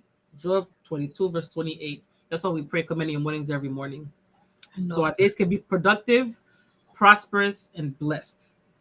Amen. Wow. When you command your morning, expect great things. Expect favor to follow you. Amen. Not hope. Expect it. That's what I'm talking about. Because you did your part already. You already opened your mouth and believed. You did, like I told. Believe it or not, when we came to New York for one day 2 years ago, and I know New York is cold around October. Yeah. We brought the Florida weather with us. How did we do that? We commanded the weather to follow us. And when the pastor saw us, he was so surprised. I said, Pastor, I'm hot. He goes, okay, I'll put the AC on. They had the door open. It was about 80 degrees on the Saturday. Yes, we pray. I remember my husband and I said, the weather's gonna fuck, because I can't deal with the cold. Right. My husband can't deal with the cold. And the next morning it was raining when we left. And that service, they were like, Fabian Mario was here, and they brought the weather with them, and now it's raining. Listen, I love that. Listen, bring more of that over here. I'm telling you, I learned that from him, because on his conference calls, he has like 2,000 plus on his website where you can go back and listen to. And I remember he said there was a child of God that went to a city that was cold. For 3 days, he was there. The weather was nice. He commended the weather. And once he left, it started snowing. And that's when I got the idea. I said, you know what? We're going to commend the weather, because I'm not going to be in no cold New York. And it was about 80 degrees when we got there. That is beautiful. Like, they had the AC. They had the AC. This is October of 2023. They had the AC on. The doors were open. The fan was on. Yeah. That one day that we went, on that Saturday, and we came back the next day, our flight was at 7 or something, and it was raining. Ooh. Mm-hmm. That's crazy. And service on Sundays is at 6 to 9. And then they were saying that. They were like, it's pouring outside. And Fabio Mario came here yesterday. It was sunny. Lord. That's how much power we have. We be sleeping on it. I love this. This is what I'm talking about. You can command anything. Your faith got to be high. That's all it is. Amen. No magic to it. It's your faith. I don't ever want to see cold and snow again. I was born in it. I don't ever want to see that in my life. They let the cold for a little while, but not too much. For real. I don't ever want to. But in October for New York, it's always cold. Oh yeah. Mm-hmm. Oh yeah. It's cold out here. Like we get it really hard out here. I know. When I was single, I used to party in New York all the time. So I remember the cold fronts, the cold snow, blizzards, New Year's Eve parties in the club. I remember. So that's why I was like, no, we're gonna bring the weather with us. It sounds funny, but you can really do that. So imagine you commend the weather, you could commend your mornings. You want your day to be productive and prosperous. You want money to meet money in your hands. Yes. You gotta pray. You can't expect people to pray for you. You gotta do it yourself. Amen. That's what I'm talking about. Some people wake up in the morning, they just go about their day. Like, are you serious? Do you know if you're coming back? I'm done. Do you know if you're coming back? You gotta give it to him. He woke you up. Amen. He made the crooked way straight. He went before you. So you gotta. That's why I said 7:30 in the morning. I open. Commending Your Mornings is a paperback now, so I always have it handy. I couldn't read it when my voice was gone, so I make my husband hear the audio. Got it. So it's audio too on my bookstore. So I said here because you couldn't even hear what I'm saying. You're like, wait a minute. I have to listen to keep the habit going. I love that. The devil's a liar. Just because my voice is gone, I still have the audio. Mm-hmm. That's true. At least you have the way to still write. Yeah. Never let him win. Never let him win. Amen. No, I love that. It's so true about that. Like I said, we all go through certain things in life, but I think unless you have the faith, that's really instrumental. That's what for the moment. Yeah. There's no test without a testimony. Yes. Very true. Your testimony can encourage somebody else. Like I lost my passport recently, right? I called my pastor. I said, this is not normal. I never lose my passport. So he was on the phone with us. He's committing my passport. And the police station 3 weeks later said, come pick it up. What? My husband gave me the money to get a new one. I said, I'm not doing that. It's going to locate me. I'm not surprised because we prayed about it. Right. And when my church asked us, does anybody on Zoom have a testimony? I had to type it and send it to myself and copy and paste it on Zoom because it's long. And they were like, man, that was a testimony. Lord, that's amazing. Passport came back beat up because cars ran over it. I said, nope, it's going to locate me because it's not going to expire till next October. I don't need a new one. My husband was like, just get another one. No, we're not doing that either. It's going to locate me. For 3 weeks, I waited. That's that faith. Because I could have just said, okay, you know what? Let me just get a new one. No. Right. This is spiritual again. It's going to locate me. You can command something to come back to you. I love that. And it's so true. You can. Think about it. If you lose something in your house, you command it. And my pastor, we had him on speaker, commanding that passport back. And I got it 3 weeks later. Oh man! When I asked the police station, and that police station is not in my city. It's 15 minutes away from my house. Wow! They sent me the letter, and immediately once I saw it says police station, I said, "Oh, that's my passport." Like I felt it. I was like, "Property division, that's my passport." And when I called them and I went and picked it up, I said, "Who brought it in?" We don't know. An angel brought it in. If you don't know who brought it in, an angel brought it in. That's all it was. The passport was beat up. But it's still but it's still good. It's still good. Because I didn't cancel it. I didn't report it lost. If I reported lost, I wouldn't be able to use it anymore. But I said, nope, I'm not doing that. Because my husband would be like, did you order a new one? No, it's gonna locate me. I love that. You gotta have that faith because my pastor is a powerful pastor. So I don't doubt him for nothing. When he prays for us, mountains move. So if he prays for the passport to locate me, it's going to locate me. It took some time, though. It took like almost a month. But it found its way to me. An angel found it and brought it to the police station. That is crazy. And then they looked me up, and then they sent me a letter to come pick it up. That's a serious testimony. My church family were like, wow. Because it was a long one. They were reading it for me. I was coming from the gym, and then I guess I didn't put it in my fanny pack, and it fell. Right. And nobody could know what it was. And I'm like, this is not normal. I don't lose stuff like that. Dang. That's crazy. Yeah. See? That's how if you recognize spiritual stuff, problems, and you recognize. I never lose my passport. I moved to Florida with it. And it's not going to expire till next year. Oh, so you got no time. Yeah, well, yeah. Yeah, so I didn't want a new one. No. But what's going on now? Yeah, it's crazy stuff. Yeah, that's why, and ever since then I said, I'm not going out with you no more. If they want to stop me and pull over, they're going to know I was born in Boston. Leave me alone. Ooh, that's what I'm talking about. Tell them. Yeah, I was going out with it because of that. But then I was like, I'm never going out with it no more. That's crazy. My license should be enough. Oh, that's something, man. I don't know. But tell everybody one more time your social media where they can find you. I'll put this up as well. Yes. So I am on Instagram, Mrs. Africain. I am on YouTube, Mrs. Africain. I'm on TikTok, Mrs. Africain 22. So on my link tree, all the links are there. Not IG though, but the YouTube and TikTok. Because TikTok I'm mainly on there because of the followers and me being a live host. Awesome. But that link tree has links to everything. My e-commerce store, where my books are. If you prefer ebooks, then you'll see where it says my ebook bookstore. If you prefer paperback, you'll see the links to where to get the other books. So all my books are all spread out. I love that. And then also one more time, the new book that's out now is called The Secret Sauce for Us. No, it's not new. It was published last February. Oh, last year. Okay. It's very popular. Oh, it's very popular. Okay. Yeah. That's not the one that was published. It's the ebook version. The co-author, women business. Okay, the one you mentioned before. Okay. Yeah, that was published in March. Oh. Okay. Okay. That's different. But this one here was published last February. Okay, last year. Okay. Yeah. Okay. But people like it because it's relationships is always a hot topic. Oh yeah. I mean, the list goes on with that, but I remember when I was doing that for COVID for fun, getting some relationship questions. I remember that one that says, if you've been with a guy for 8 years, he hasn't proposed, what do you do? Oh Lord. That's a run for the hill situation. That's a no. First of all, a woman should have in mind, give yourself either 2 or 3 years. If he doesn't propose, find out where his mind is. Don't rush and talk about marriage like that. Mm-hmm. And these conversations should happen when you're dating.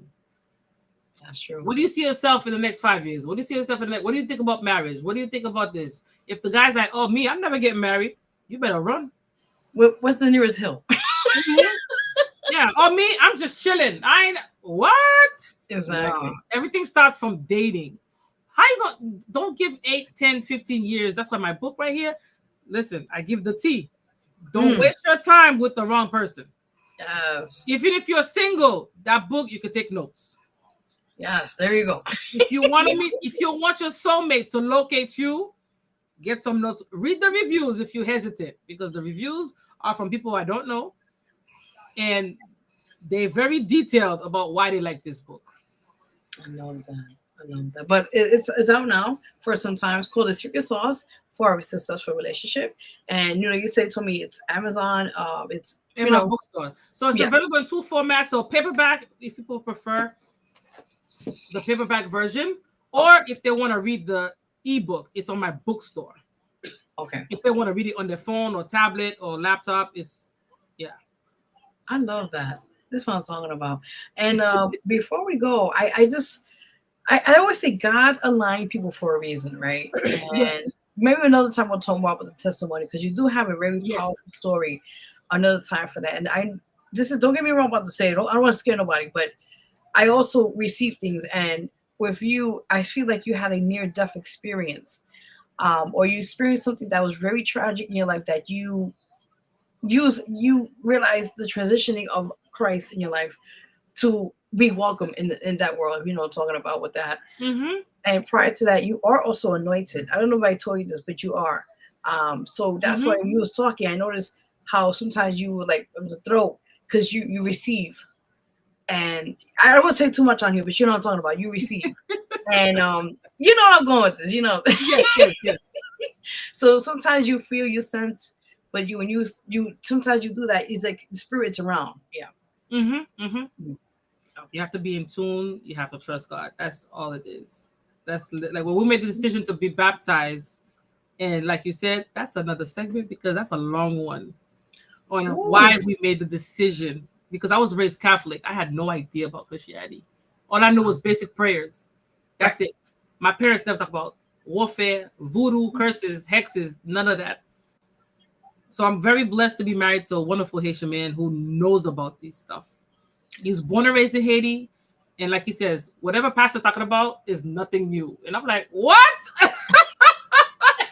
I was born in Boston. My parents were so strict. I grew up in a very strict household with my grandma, my parents. So these conversations were never. My father would be like, oh, that's just a scary movie. Don't believe that. So now I'm not going to think of it. So now being exposed with what we know now with our pastor, we never knew that somebody could be possessed. Like, believe it or not, I've seen when he does the service on Thursdays, I've seen if he places his hand on somebody, they start praying. That's the first time they're praying for them. They start shaking and growling. And I'm like, oh my gosh. Oh, yeah, that's like we go down the because side. They were possessed and never knew it. Yeah. And they just simply ask my pastor for a prayer and then everything comes out. Yeah, so we gotta definitely do this again because there's some tea.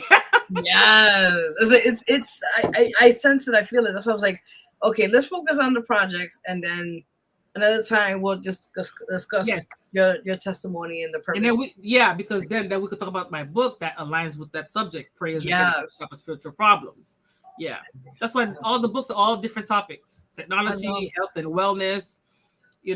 Different topics.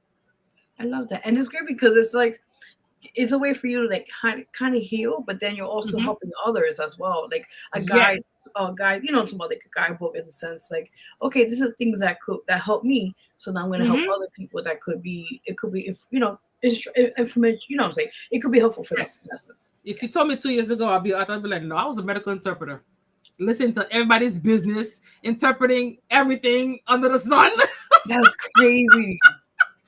You never know, man. Doing labor and delivery, like interpreter, can you tell the patient to push, and I'm like, okay, push. I'm serious. That is crazy. 2 years ago, but that one seminar changed the game. That is wow. Yeah, we're not closed-minded, so I was curious to see what the seminar was about, and then I became intrigued. That is so beautiful. Yeah, you never know where God has you, whatever's in your destiny. That's why you got to always consult with him first. Yes. Because what you want might not be what's in your destiny. Exactly. It has to go together. Yeah. To align. Yeah. He has to order your steps. A lot of people want to do things their way. They don't give Jesus the will. They want to be in the will all the time.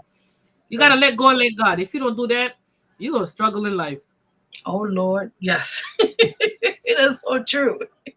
It's like a little kid. You know how when your kids were little, no, I could do it. No, I could. Okay, do it then. And boop, they fall. And they learn the hard way. Yes.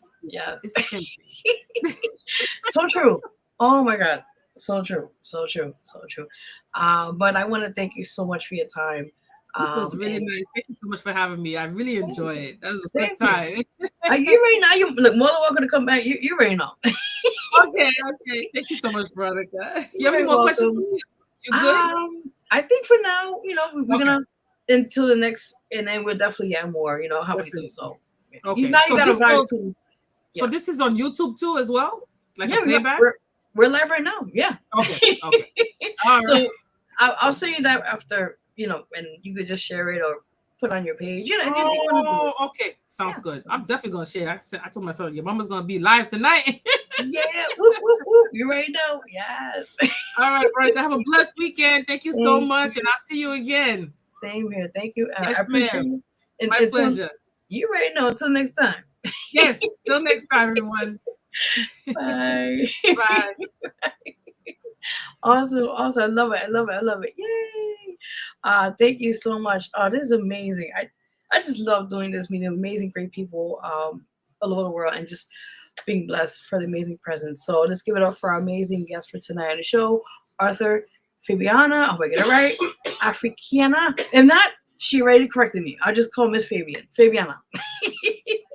Yes, but thank you again for coming on the show. Amazing person. Again, check out. She has over 16 books. Go check out all the. It's under her name, Fabiana Africain. Oh, you know what I'm saying, right? The name right there. But this one, definitely go check that out as well. It's called The Secret Sauce for a Successful Relationship. It's available, as she mentioned, on Amazon, all platforms.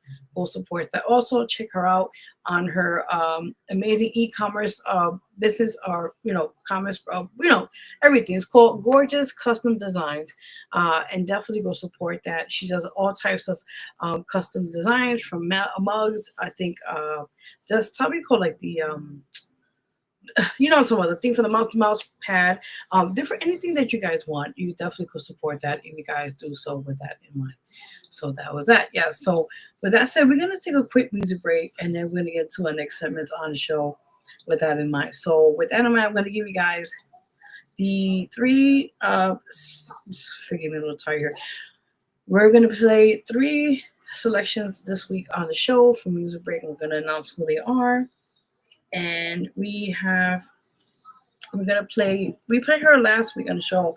Big shout out to Naira. We're gonna play her song called "Unbreakable," which I just love the song, by the way, and it's on all digital platforms. So definitely go support that if you guys get a chance to. Appreciate that. And her album Genesis, I think, will be coming out the end of this year. It'll be coming in fall, so sometime around there. So when she have that out, we'd love to have her back on here, and just talk about that project and what I said and done. So you guys already know here. Yes. Prior to that, big shout out to Real Lyrics. His new album is out now called Evolution Volume 1. Support that. He has other albums called also known as Real. I think 2 more. There's a few other ones out, but we definitely support his stuff. And we'll be having him sometime, I think, around July-ish or August. So we'll keep you guys posted on that when he'll be on the show to promote the new album, which is called Evolution Volume 1. Well, that's said and done. All right, so like I said, we're going to play the first artist on the music break segment, Naira, Unbreakable. And then we're going to play after that Lord Dorian on his new song called Halcon. And then the next one we're going to play after that, my boy MCV, and that's his new video called No Help. By the way, I did a song with him called oh God, I forgot the name of the song. How do I forget it? Keep moving. That's the name of the song. And it's just a great song. Definitely go check that out. It's on all digital platforms. If you have not had a chance to check that out, you're more than welcome to check that out. Again, it's called Keep Moving. And it's really, really dope. It's a beautiful song. We have the clean version and we have the dirty version. So you know how we do here on the show. So yeah. All right, guys. So we'll take a quick break on the show and we'll be right back. And then we're going to go into the announcements, and then from that point on the show. So we'll be right back. You're watching Vero G Spotlight Radio Show with your host, Vero G. We'll be right back.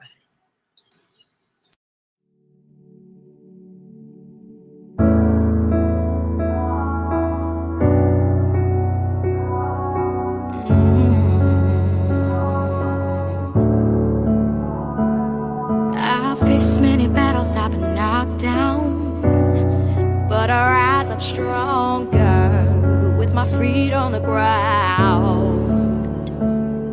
I'm a warrior, and I'll fight until the end. Never give up, never break up, and I gave my trust and you broke it. I can't believe I thought you were worth it. And now I know,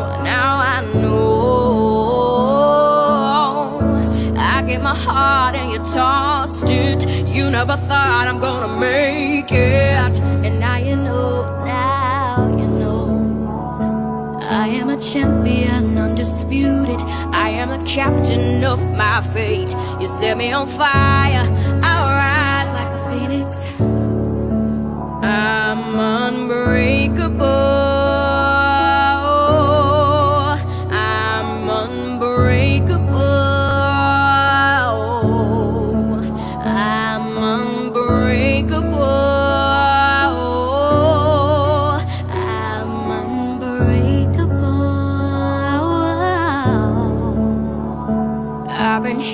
Before I know my way out.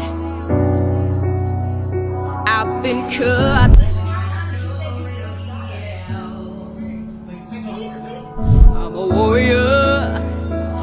This is more than just a battle. Never give up, never break up. And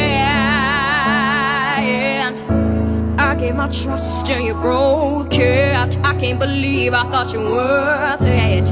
And now I know, I gave my heart and you tossed it. You never thought I'm gonna make it. And now you know, I am a champion, undisputed. I am the captain of my fate. You set me on fire, I'll rise like a phoenix. I'm unbreakable. I'm unbreakable. I'm unbreakable.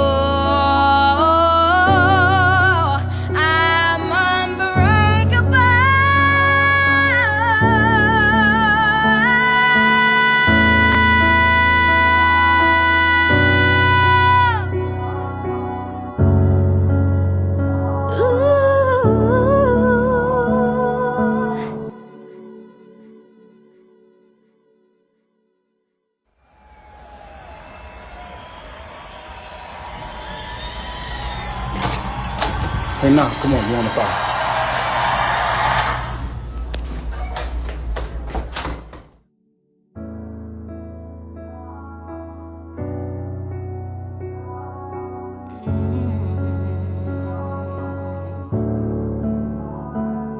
I've faced many battles, I've been knocked down, but I rise up stronger with my feet on the ground.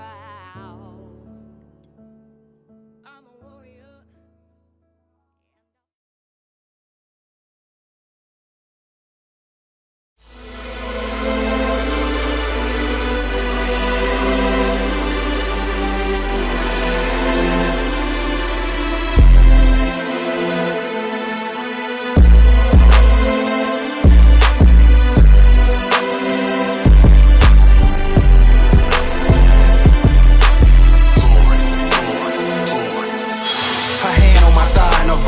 Off a dolphin, a hyper. Hot on my mind, a line of wiper. Right after I pipe her. To this life, I'm a lifer. Raising the era of Reagan. Son niggas like Fagin. Barking orders like he Cohagen. Still living, die by the sword. Head still hard as a board. Leads Lord 5-4s. In the eyes of the law, I'm a scourge. Starve a gorge. Depends what size you are, mine's or yours. Something with two doors. Accompanied by two whores. Still a code of a murder. Curving clips under a serta. Imagine I'm flipping a burger. Rather flick to a lurker. Raw ambition. Claws way to the top position. Plug a Mexican with a Malverde superstition. He don't tuck in his chain. He don't fuck with them lames. Stuck in the game to be up another buck is the aim.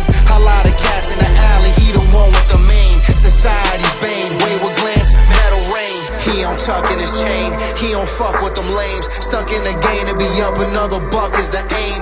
A lot of cats in the alley. He the one with the main. Society's bane. Wayward glance, metal rain. Move with ferocity. A monstrosity, a luminosity. With the velocity, reach the level of pomposity. Hut his band, I'm the frontman. Taught death, I'm a stuntman. For that Snow White, Noah hunt men like the huntsman. Correcting the presumption that he up to something. How he get a convertible. Somebody front him a bird or two. Seeding his disciples, the discipline is discernible. Real niggas I'm among, hard body, iron lung. Life goal, transform a key to a kiloton. Heaven out of the question for everything a nigga done. Growing up for a tooth and nail, didn't waste a crumb. Pray ain't help none understand where I'm coming from.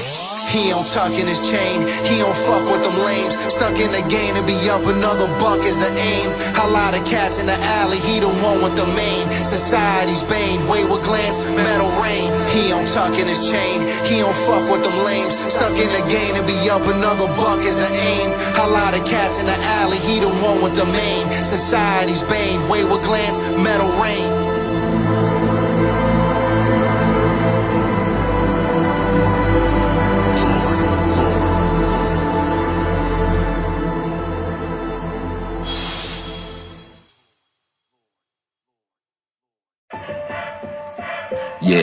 Yeah. I got a story soon, the world's about to read it. Yeah. No help was all the help I ever needed. It's hard to love when you got hate all around you. When you moving up your own, people try to down you. I'm bound to lose it if it wasn't for music. Don't know who to call on when I'm going through shit. I'm too lit, back then I stayed burned out. Kissing ass for recognition, trying to earn clout. My life turned out worse than it should have been. It's for all the motherfuckers who thought I couldn't win. I helped niggas even when I was struggling. I'd rather deal with enemies, man, fuck a friend. I'm too solid, man, these other niggas see through. Ain't no loyalty, they love you till they don't need you. I can't feed you if you never starve with me. When dogs turn to snakes, that shit is hard to see. So pardon me if I don't have a fuck to give you. I'm tired of surviving, I just wanna live too. No help from the niggas in my own hood. I got played more times than this song should. No love when I need it, but the hate's real. I stay solid, I don't know how being fake feels. No money, but the bills keep coming through. Watch who you ride for, they might not run with you. No support from your friends or family. Fuck who I used to be, worry about who I plan to be. I know you niggas hear me, even on speakerphone. I want the world to hear this, so turn these speakers on. Let's go. I'm in these streets alone, no one to ride for me. It's hard being a good man, but I try to be. Niggas lie to me when I know the truth. I'm too solid, nigga, I ain't gotta show the proof. I said I got you, then you forgot me. I carry my own weight, nobody ever spot me. Success is not free, support don't cost a lot. I let my work speak for me, I don't talk a lot. Whether it's dark or not, bitch, I stay lit. I feel the energy, y'all ain't gotta say shit. Ain't who to play with, this ain't a game to me. I got money, no love is what's changing me. Fuck who doubting me, cause it ain't no doubt to me. All my haters gon' regret what they bout to see. No help from the niggas in my own hood. I got played more times than this song should. No love when I need it, but the hate's real. I stay solid, I don't know how being fake feels. No money, but the bills keep coming through. Watch who you ride for, they might not run with you. No support from your friends or family. Fuck who I used to be, worry about who I plan to be.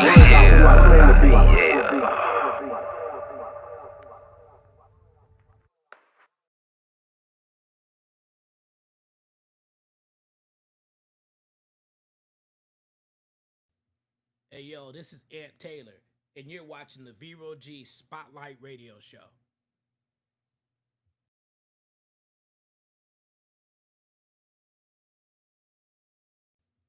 Hey yo, this is Ant Taylor, and you're watching the Vero G Spotlight Radio Show.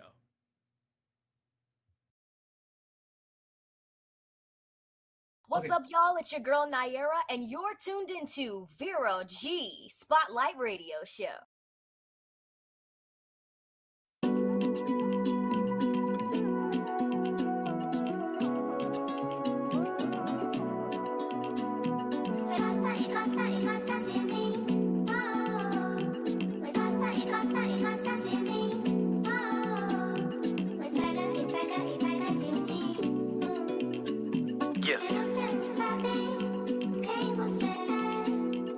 Never gonna be messed with again. Wanna be the one that pissed me off, let's begin. Poking the skin, hoping I'll break, but words don't penetrate. Got me too early to celebrate the flakes I'm brushing off the shoulders. You count the fact that I'm getting noticed. No kid games, you bite me, get flamed up. Can't believe I wasted energy on the lane. Could do a lot more in my time. A smooth criminal with no trails of the crime. I'm on the road, nobody can stop that, so fall back. It's too bad, you're on the wrong side of the tracks. I'm back on the scene from the brand new.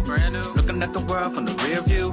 You try to take what I worked so hard for, that my friend is a bad move. Fiesta. Fiesta. Fiesta.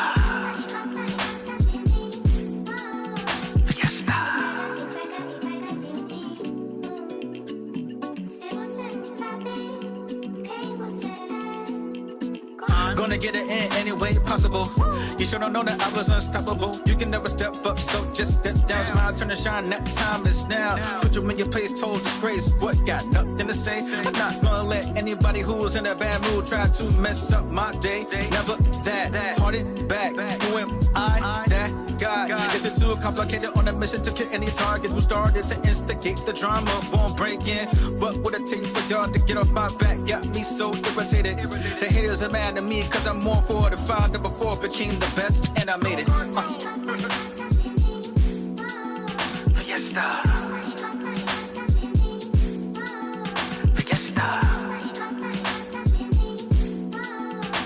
Fiesta. Fiesta. 1, 2, 1, 2, 3, turn up.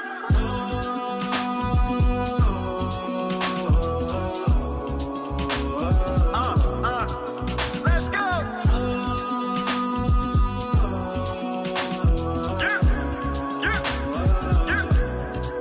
Let's go.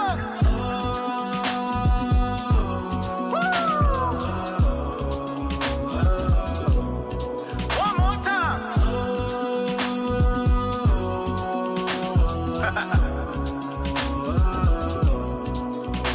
One more time.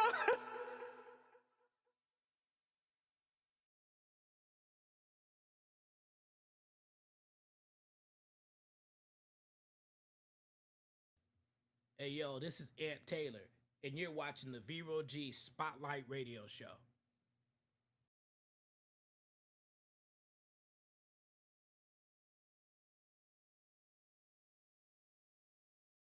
All right, guys, welcome back. We're back here.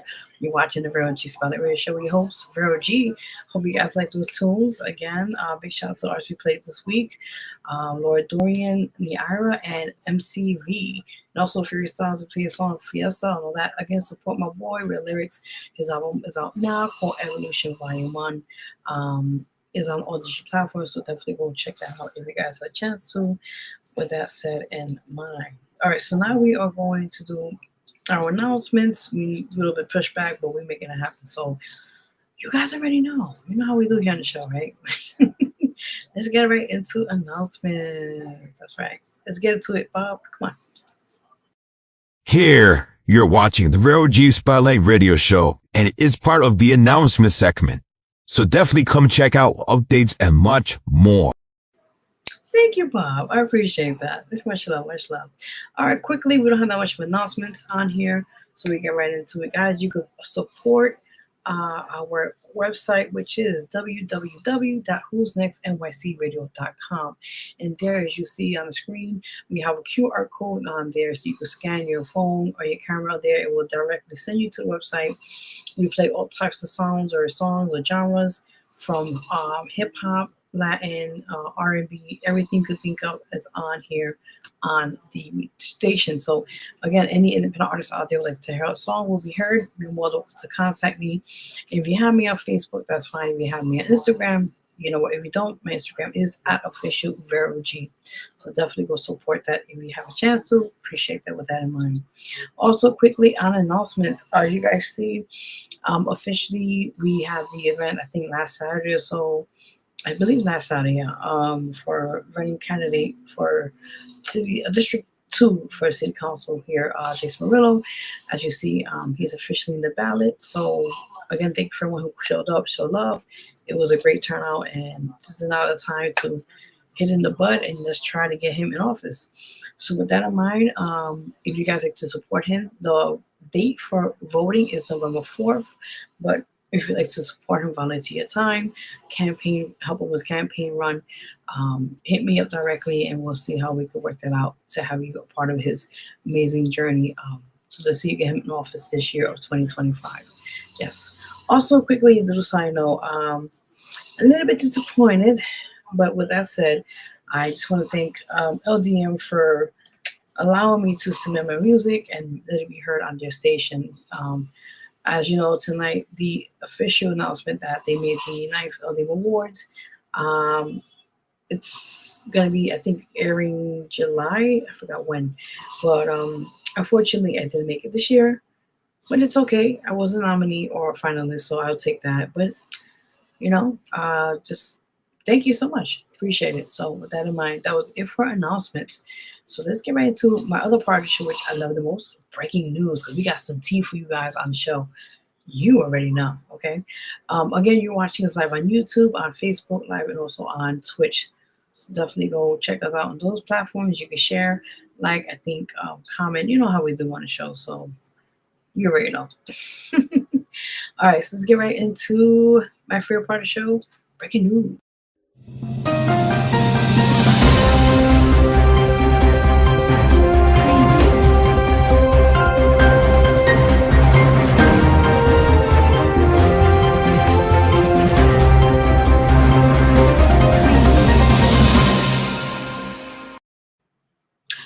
breaking news, everybody. Let's get right into the first one here. This just happened. Like I tell you, summer has not even unofficially started, and it's just been crazy. So there was a recent shooting at the Barclays Center. I'm going to give you guys some details on that in a few minutes. And it's unfortunate. And like I said, the way to start the summer is with shootings and God knows what else. And also Sunday, we're going to update you guys on the P. Diddy case. Got some information that actually today's Friday. So today they're doing closing statements. Basically now they're wrapping up the case. It's been out for like 7 weeks now for the Puff Daddy trial. As you guys know, the trial of the century, as they call it. But for the most part, I'll update you guys more Sunday. But pretty much right now they're waiting for the jurors, as you know, deliberation, figuring out is he going to be guilty or not. I know he's definitely going in a slammer. It's already obvious, but we'll see. So he's already up against a few allegations. Actually, not allegations. He's there for RICO, I think, prostitution. It's a couple of things, but I'll give you more information on Sunday. So just stay tuned for that when we get that situated for that day. All right, so let me give you information about this young lady who unfortunately had passed away with that in mind. So let me get that to you right now. Also, there'll be celebrity news, so I'm going to give you that update too, because there's some tea going on with Fat Joe. Oh my God, again. Oof. Lord, that man be on some other shit. All right, so here's the scoop about this young lady who passed away at the Barclays Center in Brooklyn. So it states here, the woman was 36 years old, fatally shot in the head, blocked from New York City's Barclays Center as NBA was holding its draft. Oh my God, sad. So it states here, a 36-year-old woman was shot in the head and killed in Brooklyn Wednesday night, police said. The victim was near the corner of Carlton Avenue and Pacific Avenue in Prospect Heights at 10:22 p.m. when the gunman opened fire and struck her in the head, according to NYPD. Oh my God.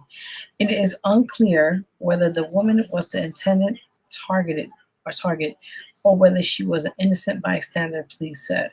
Police received a call from shots fired and responding officers around the woman on the street. The gunman fled into the night and remains at large, cops said. The woman was pronounced dead at the scene. The shooting took place just a third of a mile, about a 5-minute walk from the Barclays Center where the NBA was holding its draft on Wednesday night. The fatal shooting was the second murder this year in the confines of the 78th precinct, according to police statistics. My goodness. People, this is getting sad out here. I don't know how you guys feel about this, but our condolences to her family right now this time. It's unfortunately this matter, but just have a safe summer out there, people. Please be safe. All right, let's talk about the next thing on here on the announcement segment. So, as you guys know, we all know who he is. He's our president, right? I don't say too much. He's our president, Donald J. Trump, right? So apparently here, now you guys know what's been going on. The story of the war between Iran and Iraq. I talked about this last week on the show, but apparently, let me update you what's been going on. So apparently, states here, President Donald Trump announces alleged ceasefire between Israel and Iran. He states here, congratulations to everyone who has been fully agreed by and between Israel and Iran that there will be a complete and total ceasefire. Now, that's what it states here. This is what he states. Congratulations to everyone who has been fully agreed by and between Israel and Iran that there will be a complete and total ceasefire in approximately 6 hours from now, when Israel and Iran have wound down and complete their final missions for 12 hours, at which point the war will be considered ended. Officially, Iran will start the ceasefire, and upon the 12th hour, Israel will start the ceasefire, and upon the 24th hour, an official end to this 12-day war will be saluted by the world. During each ceasefire, on the other side will remain peaceful and respectfully, on the assumption that everything works as it should, which it will. I would like to congratulate both countries, Israel and Iran, on having the stamina, courage, and intelligence to end what should be called the 12-day war. This is a war that could have gone on for years and destroyed the entire Middle East. but it didn't, and we never will. God bless Israel. God bless Iran. God bless the Middle East. God bless the United States of America, and God bless the world. Donald J. Trump, President of the United States of America. So he's just stated, this is his actual statement on behalf of the apparent ceasefire that he had to make the initiation of getting, you guys, I talked about this last week on the show anyway, but apparently he has struck against, I think it was Iraq, I believe, yeah, because of the war between Iran and Iraq. It was getting really bad. People were like, the bombs, and it was just a whole bunch of mess going on between both parties. So he had to intervene. The United States had to intervene and send basically warning shots, if you want to call it, to Iraq and let them know, listen, stop, and before we get into World War III. So with that in mind, this is the update on that. Apparently, there's allegations that they didn't do the ceasefire yet, but to my understanding, I think they did. So if I get more information on this, I'll definitely update you guys on that as we speak. More information on that when I get more into that as well. All right, so let's get into the next one on breaking news. This one is interesting. Before we get into that, as you guys know, I don't want to get into this political world a little bit. It's going to be too chaotic. And I'm just going to go with the facts, right? So the next one on breaking news, as you guys know, Eric, our mayor now of New York City, Mayor Eric Adams. So apparently, as you guys know, I think his name is Iran Mohammed Madimi. Oh, I said it correctly, forgive me. He won the, I believe, primaries, and he's entering out to the general. If I said it correctly. So right now he is in line as being the Democratic running candidate for mayor of 2025 in New York City. So there's a lot of backlash, a lot of people that are attacking him through his race and certain things he's standing against, defunding the police. They're saying that he has a lot of things about the gays, the LGBTQ. By the way, happy Pride weekend. By the way, that was tomorrow. Or Shakur, I think it's Sunday, I believe it's Sunday. But happy Pride Day, boy, those out there watching. But he also said that he's anti-Semitic, and also does not support the LGBTQ and plus community. This is what they're talking about, the Zahari, Madimi, whatever it is. So apparently, as you see here, this Eric Adams. Let me give you information on what's going on. So apparently, Eric Adams, he's surrounded by faith leaders. You saw that recently at a city hall. There was a lot of people around who supporting him because the re-election campaign, he's launching it. So as you guys know, he is very confident, stating to many people who stated that he would not be mayor of, this year in 2025, but he is coming headstrong, stating that he will be continuing to be mayor for the next 4 years. Let me just give you guys some information on this. So it says it would take an act of God for this man to be reelected, and if he is to be believed, that just might be one. So it states here he's taking his donations again. His campaign website is live. His scandal-scarred advisors are back in public view. And most importantly, he's got an opponent he thinks he can beat. New York City Eric Adams' re-election campaign stepped out on the shadows on Thursday with a kickoff rally that crowded the steps of City Hall. The show of support for the recently embattled incumbent mayor came not from establishment Democrats or mayor unions who backed them in 2021, but the faith leaders who have stood by him through unprecedented turmoil over the past year. The crowd of a few hundred people that led chants of 4 more years in English and in Spanish included the Reverend Herbert Daughtry and former city council member and City Hall faith advisor Fernando Cabrera. Before Adams took the stage, a half a dozen speakers sang his praises, including Bishop Chantel Wright, Jewish leader Mahal Bitton, and Sheikh Musa Durham.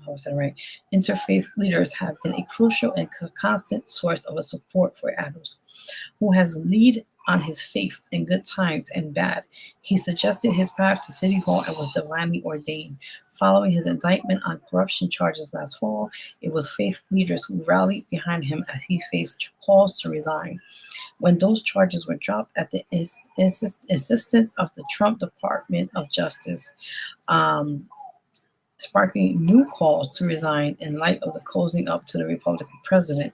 He said his faith in God is stronger than right now than it is ever. So when a couple of protesters interrupted his campaign rally on Thursday, calling him a fucking criminal, oh God, forgive me, my name. Hallelujah. All right.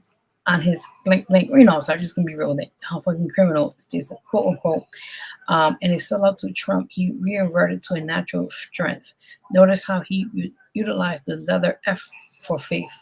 Our opponents utilized the letter F for profanity.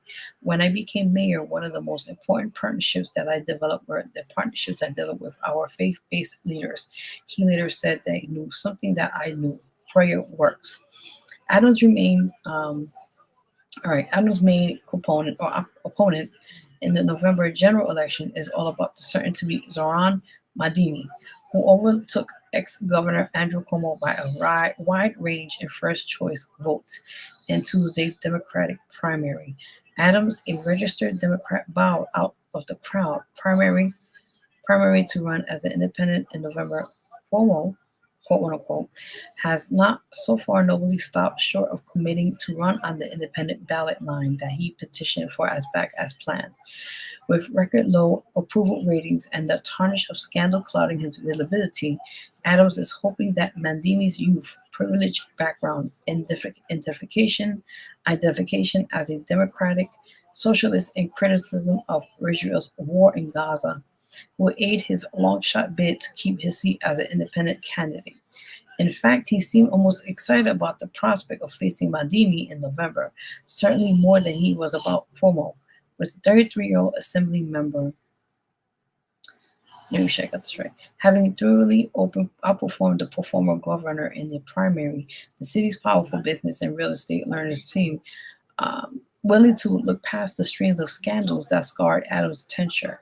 Wednesday's night, a group of business leaders and political brokers met with the mayor to discuss potentially backing him in the general election, seeing him as their best bet to stop Mandimi, the New York Times reported. Since the corruption charges against him were dropped by President Donald Trump's Department of Justice, Adams has been seemingly laying the groundwork to court supporters in the general election long before officially kicking off his campaign Thursday. Late last week, Adams announced that his administration would no longer pursue the controversial plan to move the city's 250,000 public service retirees from traditional Medicare to Medicaid Advantage healthcare, despite the state's highest court ruling that the city could go forward with its initial plan. Backlash to the plan switch had become a significant issue on the campaign trail, as many of Adams' challengers pledged to not move forward with Medicare and the Advantage if not elected.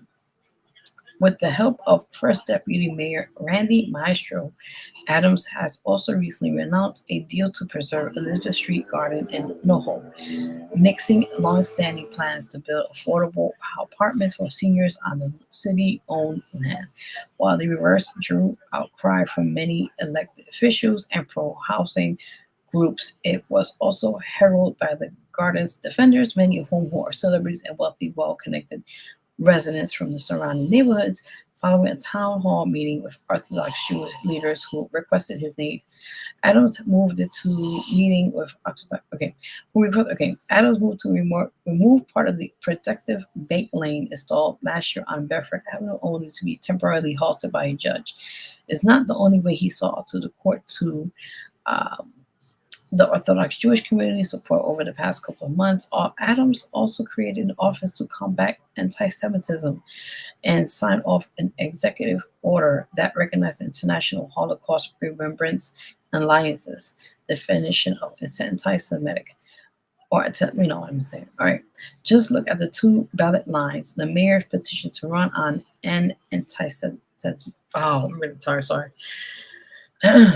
And anti-Semitism and safe affordability. Between the mayor's job doubling as one of the country's greatest bully pulpits and the massive $115 billion budget at its disposal, the power of incumbency in the real thing, Adams' three predecessor as successfully won a second term. And Mike Bloomberg did it twice. The last mayor to lose re-election was David Duncans, the city's first black mayor, whose name Adams often evokes when he talks about his bias he faces. Of course, the position Adams is currently in a far cry from other incumbent mayors, including Dinkins. A mere 20% of New Yorkers approve of the way Adams was handling his job as mayor in early March, the lowest job approval rating of any New York City mayor in nearly 30 years. Over the past year alone, Adams has faced a 5-count federal corruption indictment, mass calls to resign from fellow elected across the state, a series of FBI raids targeting some of his closest friends and advisors. This is crazy. My God. Yeah. Okay. His friendship. Okay, so it stays here. His levels of return over the controversial dismissal of said federal corruption indictment and a great deal of backlash for his friendly relationship with Trump. Not to mention the city's campaign finance board and has denied his millions of dollars in public matching funds. Adams' best bet in the general election will be to secure the backing of the city's business community and more specifically the millions of dollars at his disposal. To garner mass support from Jewish voters, get independent and Republican voters to support him over GOP nominee Curtis Silva or independent candidate Jim Walden, and to replicate his success in 2021 with outer borough communities of color. The latter could provide to be more difficult than Adams and his supporters initially thought. Now, Mandimi outperformed expectations in the primary election, dominating his own progressive base, while he was also expanding the electoral to encompass younger voters and Asian and Latino voters, and he would stay competitive in some of the communities Adams had dominated in 2021.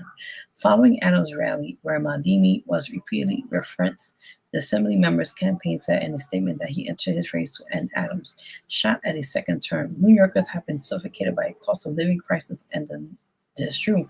And this mayor has taken almost every opportunity to exaggerate it, all while partnering with Donald Trump to tear our city apart, quote unquote. Mandimi's statement read, "It's just as voters made clear on Tuesday, they will do so." Well, let me rephrase that. Just as voters made clear on Tuesday, they will do so again in November, choosing a city they can afford and bringing an end to the politics. That's really interesting when you said that. So he's standing here to end the race of Adams' race, shot at the second term. New Yorkers have been suffocated by, or I just read already. Basically, but that's it. It says pretty much, but Adams see undaunted Thursday, declaring God has made the path for me to achieve. Interesting. I don't know how you guys feel about that whole situation, but I think my perspective on Eric Adams is, he's not cocky, but I think he's confident. He's confident about winning, and there's nothing wrong with that. But I don't know, guys. How you feel about that? All right, so let's get right into celebrity news. Okay, let's change up a little bit of mood here. Interesting. This is my favorite parts of the show. My juicy celebrity news and juice. I don't mean by that, but you know guys what I mean. All right, guys. Here is celebrity news. Or I call it celebrity gossip. Same thing. All right. Audio Jungle.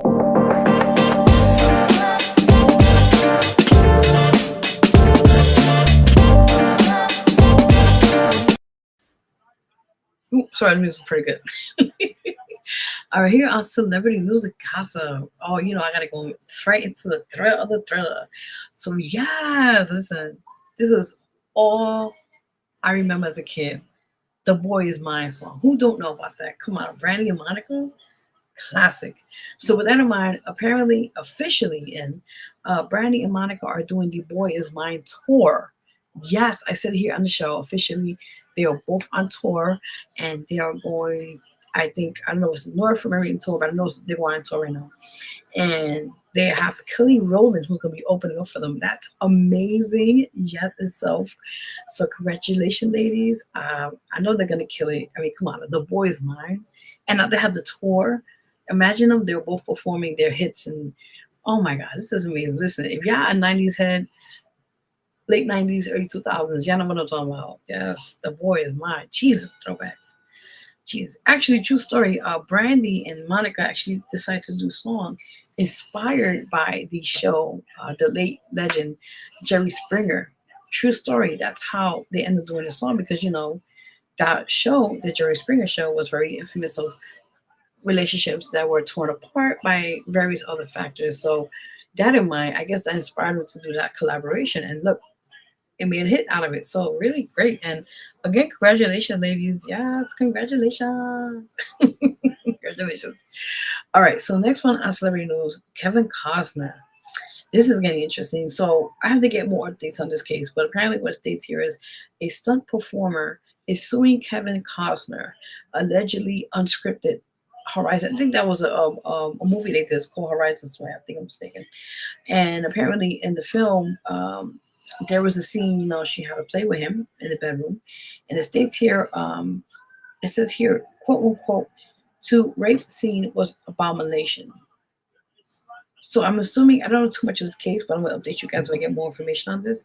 But apparently there might be some allegations that the scene they were supposed to do together, it was a little more than we reimagined sexually. So there's allegations that he apparently may have gone a little too far in the scene with her.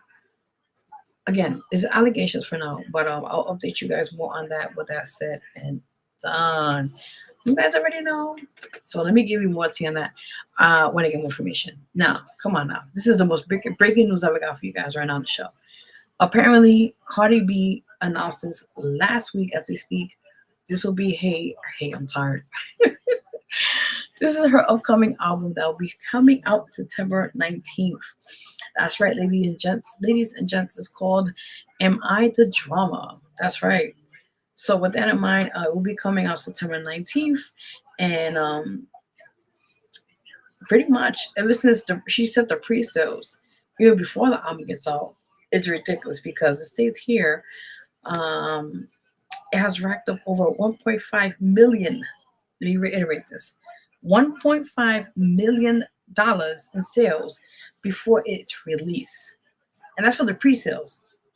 Damn, girl.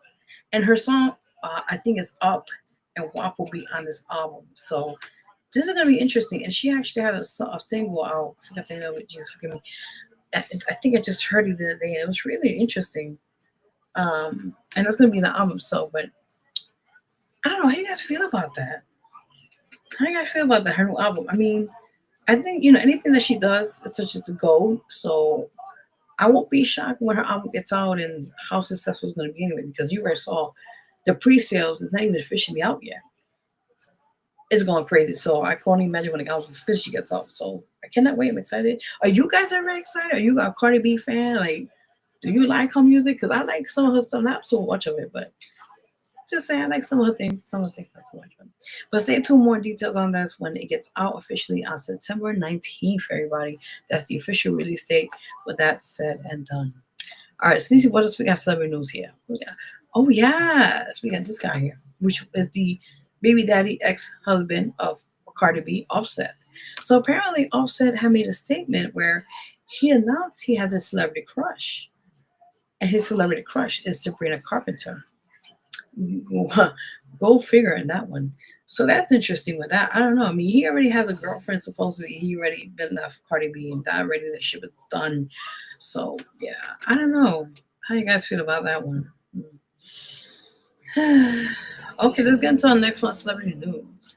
So apparently, as you guys know, last week I updated you on allegedly a scandal about Fat Joe. It's been going on for a while, but officially it's been in on June 19th by his hype man, TY, I believe. And this is a lot. I told you guys the whole background to this, but anyway, I'm going to give you his public statement he ran up recently about this matter. And pretty much he's very disgusted about the allegations about him, about the underage minors he had apparently had relations with. And a lot of things with criminal activity is very similar to like Puffy a little bit, but not to that extent. But yeah, this is his official statement. I'm going to give you guys what he said here. So he states here, quote and unquote, I've been tested for the last months. I lost my big brother, my father, my mother, and now I'm fighting against these disgusting lies. But please, I know I will not break and I will never back down. I've had individuals in my circle I had individuals in my circle take my love and kindness for weakness. But how many times must we forgive them? I've had people steal from me, grow jealous of me, lie on me, so through it all, me and my family are the ones stuck dealing with the consequences of their bad decisions. If you get fired for doing something wrong, just take the L and live with it. But instead, they plot on your downfall as they watch you move on with your life. They decide to go after one of the things you value the most, your reputation. They figure they can make up the most insane stories, and if they threaten you with a lawsuit, then you pay and you feel like they finally won. Problem with our theory, or your theory, I never let anyone on the streets extort me. So how would I ever let a crooked attorney and a coward ex-hype man extort me? I'm from the Bronx. Mr. Tyrone Blackburn, attorney at law, since you want the clout, we will finish you in court. The time of my lawyers using their law license as a badge to extort people and destroy families with no evidence is over. I'm not the one. You messed with the wrong one this time. By Joseph Fat Joe Cartiega. Well, that is the statement he's putting about this case I told y'all last week. If you missed it, look at the last episode last week on the show. I gave you the whole rundown about his case, of the other allegations, quote unquote, about him. It's spicy. That's all I gotta say. It's a lot of tea. So, yeah. Like I said again, people, this is ongoing right now, as you guys know. They're taking him to court, and as he said right now on his own public statement about this matter, he is going full force legally against his ex-hype man who was at the time working with TY, and he is going to go all the way in about this whole situation, as you guys know, on the show. So as soon as I get more information, I will definitely update you guys on that as we speak. Yes. All right, so let's see what we got on celebrity news. Oh, yes, Joycelyn Savage. Now, brief update about her. So if you guys know, if you haven't known about her, Puff, oh my God, R. Kelly had many women in his life prior to being moms and a lot of underage women at the time. So apparently, this young lady go by the name of Joyce Savage, and she was one of the young ladies the recent up-to-date young ladies who he took under his wing. She actually was one time a recording artist. She was looking into becoming an artist under his label or whatever you called it. And to this very moment, she never made any music. So, and anything, he allegedly, putting allegations, allegedly beat her, used her as a sex toy, had her and another young lady who actually went to back our family, Florida, and they were having threesomes and God knows what else. And he was doing some really horrendous things. These young ladies have to eat their own shit. I mean, the list goes on. Even they have a thing. Remember, on Netflix, they had a whole series about him being exposed as a predator and God knows what else. So, anyway, so about this young lady, as you guys know, apparently, R. Kelly, he's in jail. He's doing time. So apparently while he was in jail, but before the process on trial and all that, she was by her man, supporting him and like, that's my man. He didn't do these things. She defended him, even the interview she did with Gail, and she defended him to the very T and all that said and done. Now her family, her mother and father, apparently very concerned about her safety and her well-being because they haven't heard from her dead daughter, which is Joycelyn Savage, and the fact that, or Joyce Savage, forgive me, and the fact that I saw it in the documentary where the parents went to a hidden place where she was hiding. R. Kelly had a place where he was hiding her, and they were trying to break into that place, the facility, and they couldn't, unfortunately. So at this very moment, the parents have not heard. They said that she kind of spoke to them, but very short, and it wasn't like a full whole conversation. So let me just read you out right now. So apparently, right now, her parents still don't have no full awareness where she's at. She's been incognito. She's been placed somewhere else. She was at the time where R. Kelly was in, I remember, in trial, a trail we broke trial. She was at some hotel at the time and he was paying for that and everything. So anyway, so she went to somewhere else. The parents don't know her whereabouts. They can't even have a conversation with her. They don't know where she's at, all this and done. So apparently she made an open statement on Instagram, I think, on social media. And it states here, there was a recent video where she spoke about basically that she's well, she's okay, that she's supporting R. Kelly, and that that's her man, and that let her be, you know. And anyway, she's a grown woman, but I'm just saying. So she states here, Jocelyn Savage spoke out at her parents' expressed concern for her well-being. She shared that she is not a victim and expressed her excitement about being with R. Kelly. She also said she chooses not to communicate with her parents. Her parents have since responded and continue to express their concerns. They say that they believe the video of Jocelyn that was shared is AI generated. Therefore, they are continuing to take certain measures to confirm their daughter's safety. So basically, I just told you pretty much the whole story of how they feel that their daughter is being hiding, that that video of her daughter apparently is not her, and the fact that they're concerned of her well-being. I mean, every parent has a right to feel that way because that's their child. So I understand firsthand, but I don't know how you guys feel about this. It's a very interesting scenario because, you know, she's still R. Kelly's ex-girlfriend, actually girlfriend, whatever she is in. And she's still sticking with her man. So I don't know how you guys feel about this, but I just feel like it's a lot of drama behind this whole situation at hand. I hope it gets some clarity for the parents, at least so she's all right and safe. If she don't want to talk to her, it's fine, but at least, you know, tell her, hey, look, I'm good, everything's fine, and that's that, you know, so it is what it is. All right, everybody, so that was it for celebrity news this week. We had a lot of tea. Also want to update you guys on here before we close out with the celebrity gossip. Yes, we got a lot of juicy juice here. So apparently, Jeff Bezos or Jasmine Sanchez, what her name is, I think that's the couple. They're a very well-known, famous billionaire, as they say. Just apparently had a secret wedding in Italy, by the way. Congratulations to both of them. And Lauren Sanchez, Lauren Sanchez and Jeff Bezos. And they had their wedding in Italy, and you know, they of course had celebrities like Kim Kardashian, Leonardo DiCaprio. I mean, the list of celebrities that were there at the private ceremony in Italy. And Italy, they took over. They went all crazy for a whole week, like doing different things. They had events. They had like really nice things. They had like people look like them. I don't know, something like that. I was looking. I was like, that's crazy. Like he ate something. He's just a billionaire. Like. Anyway, so congratulations to Jeff Bezos, whatever his name is, and Lauren Sanchez. So congratulations both of you guys.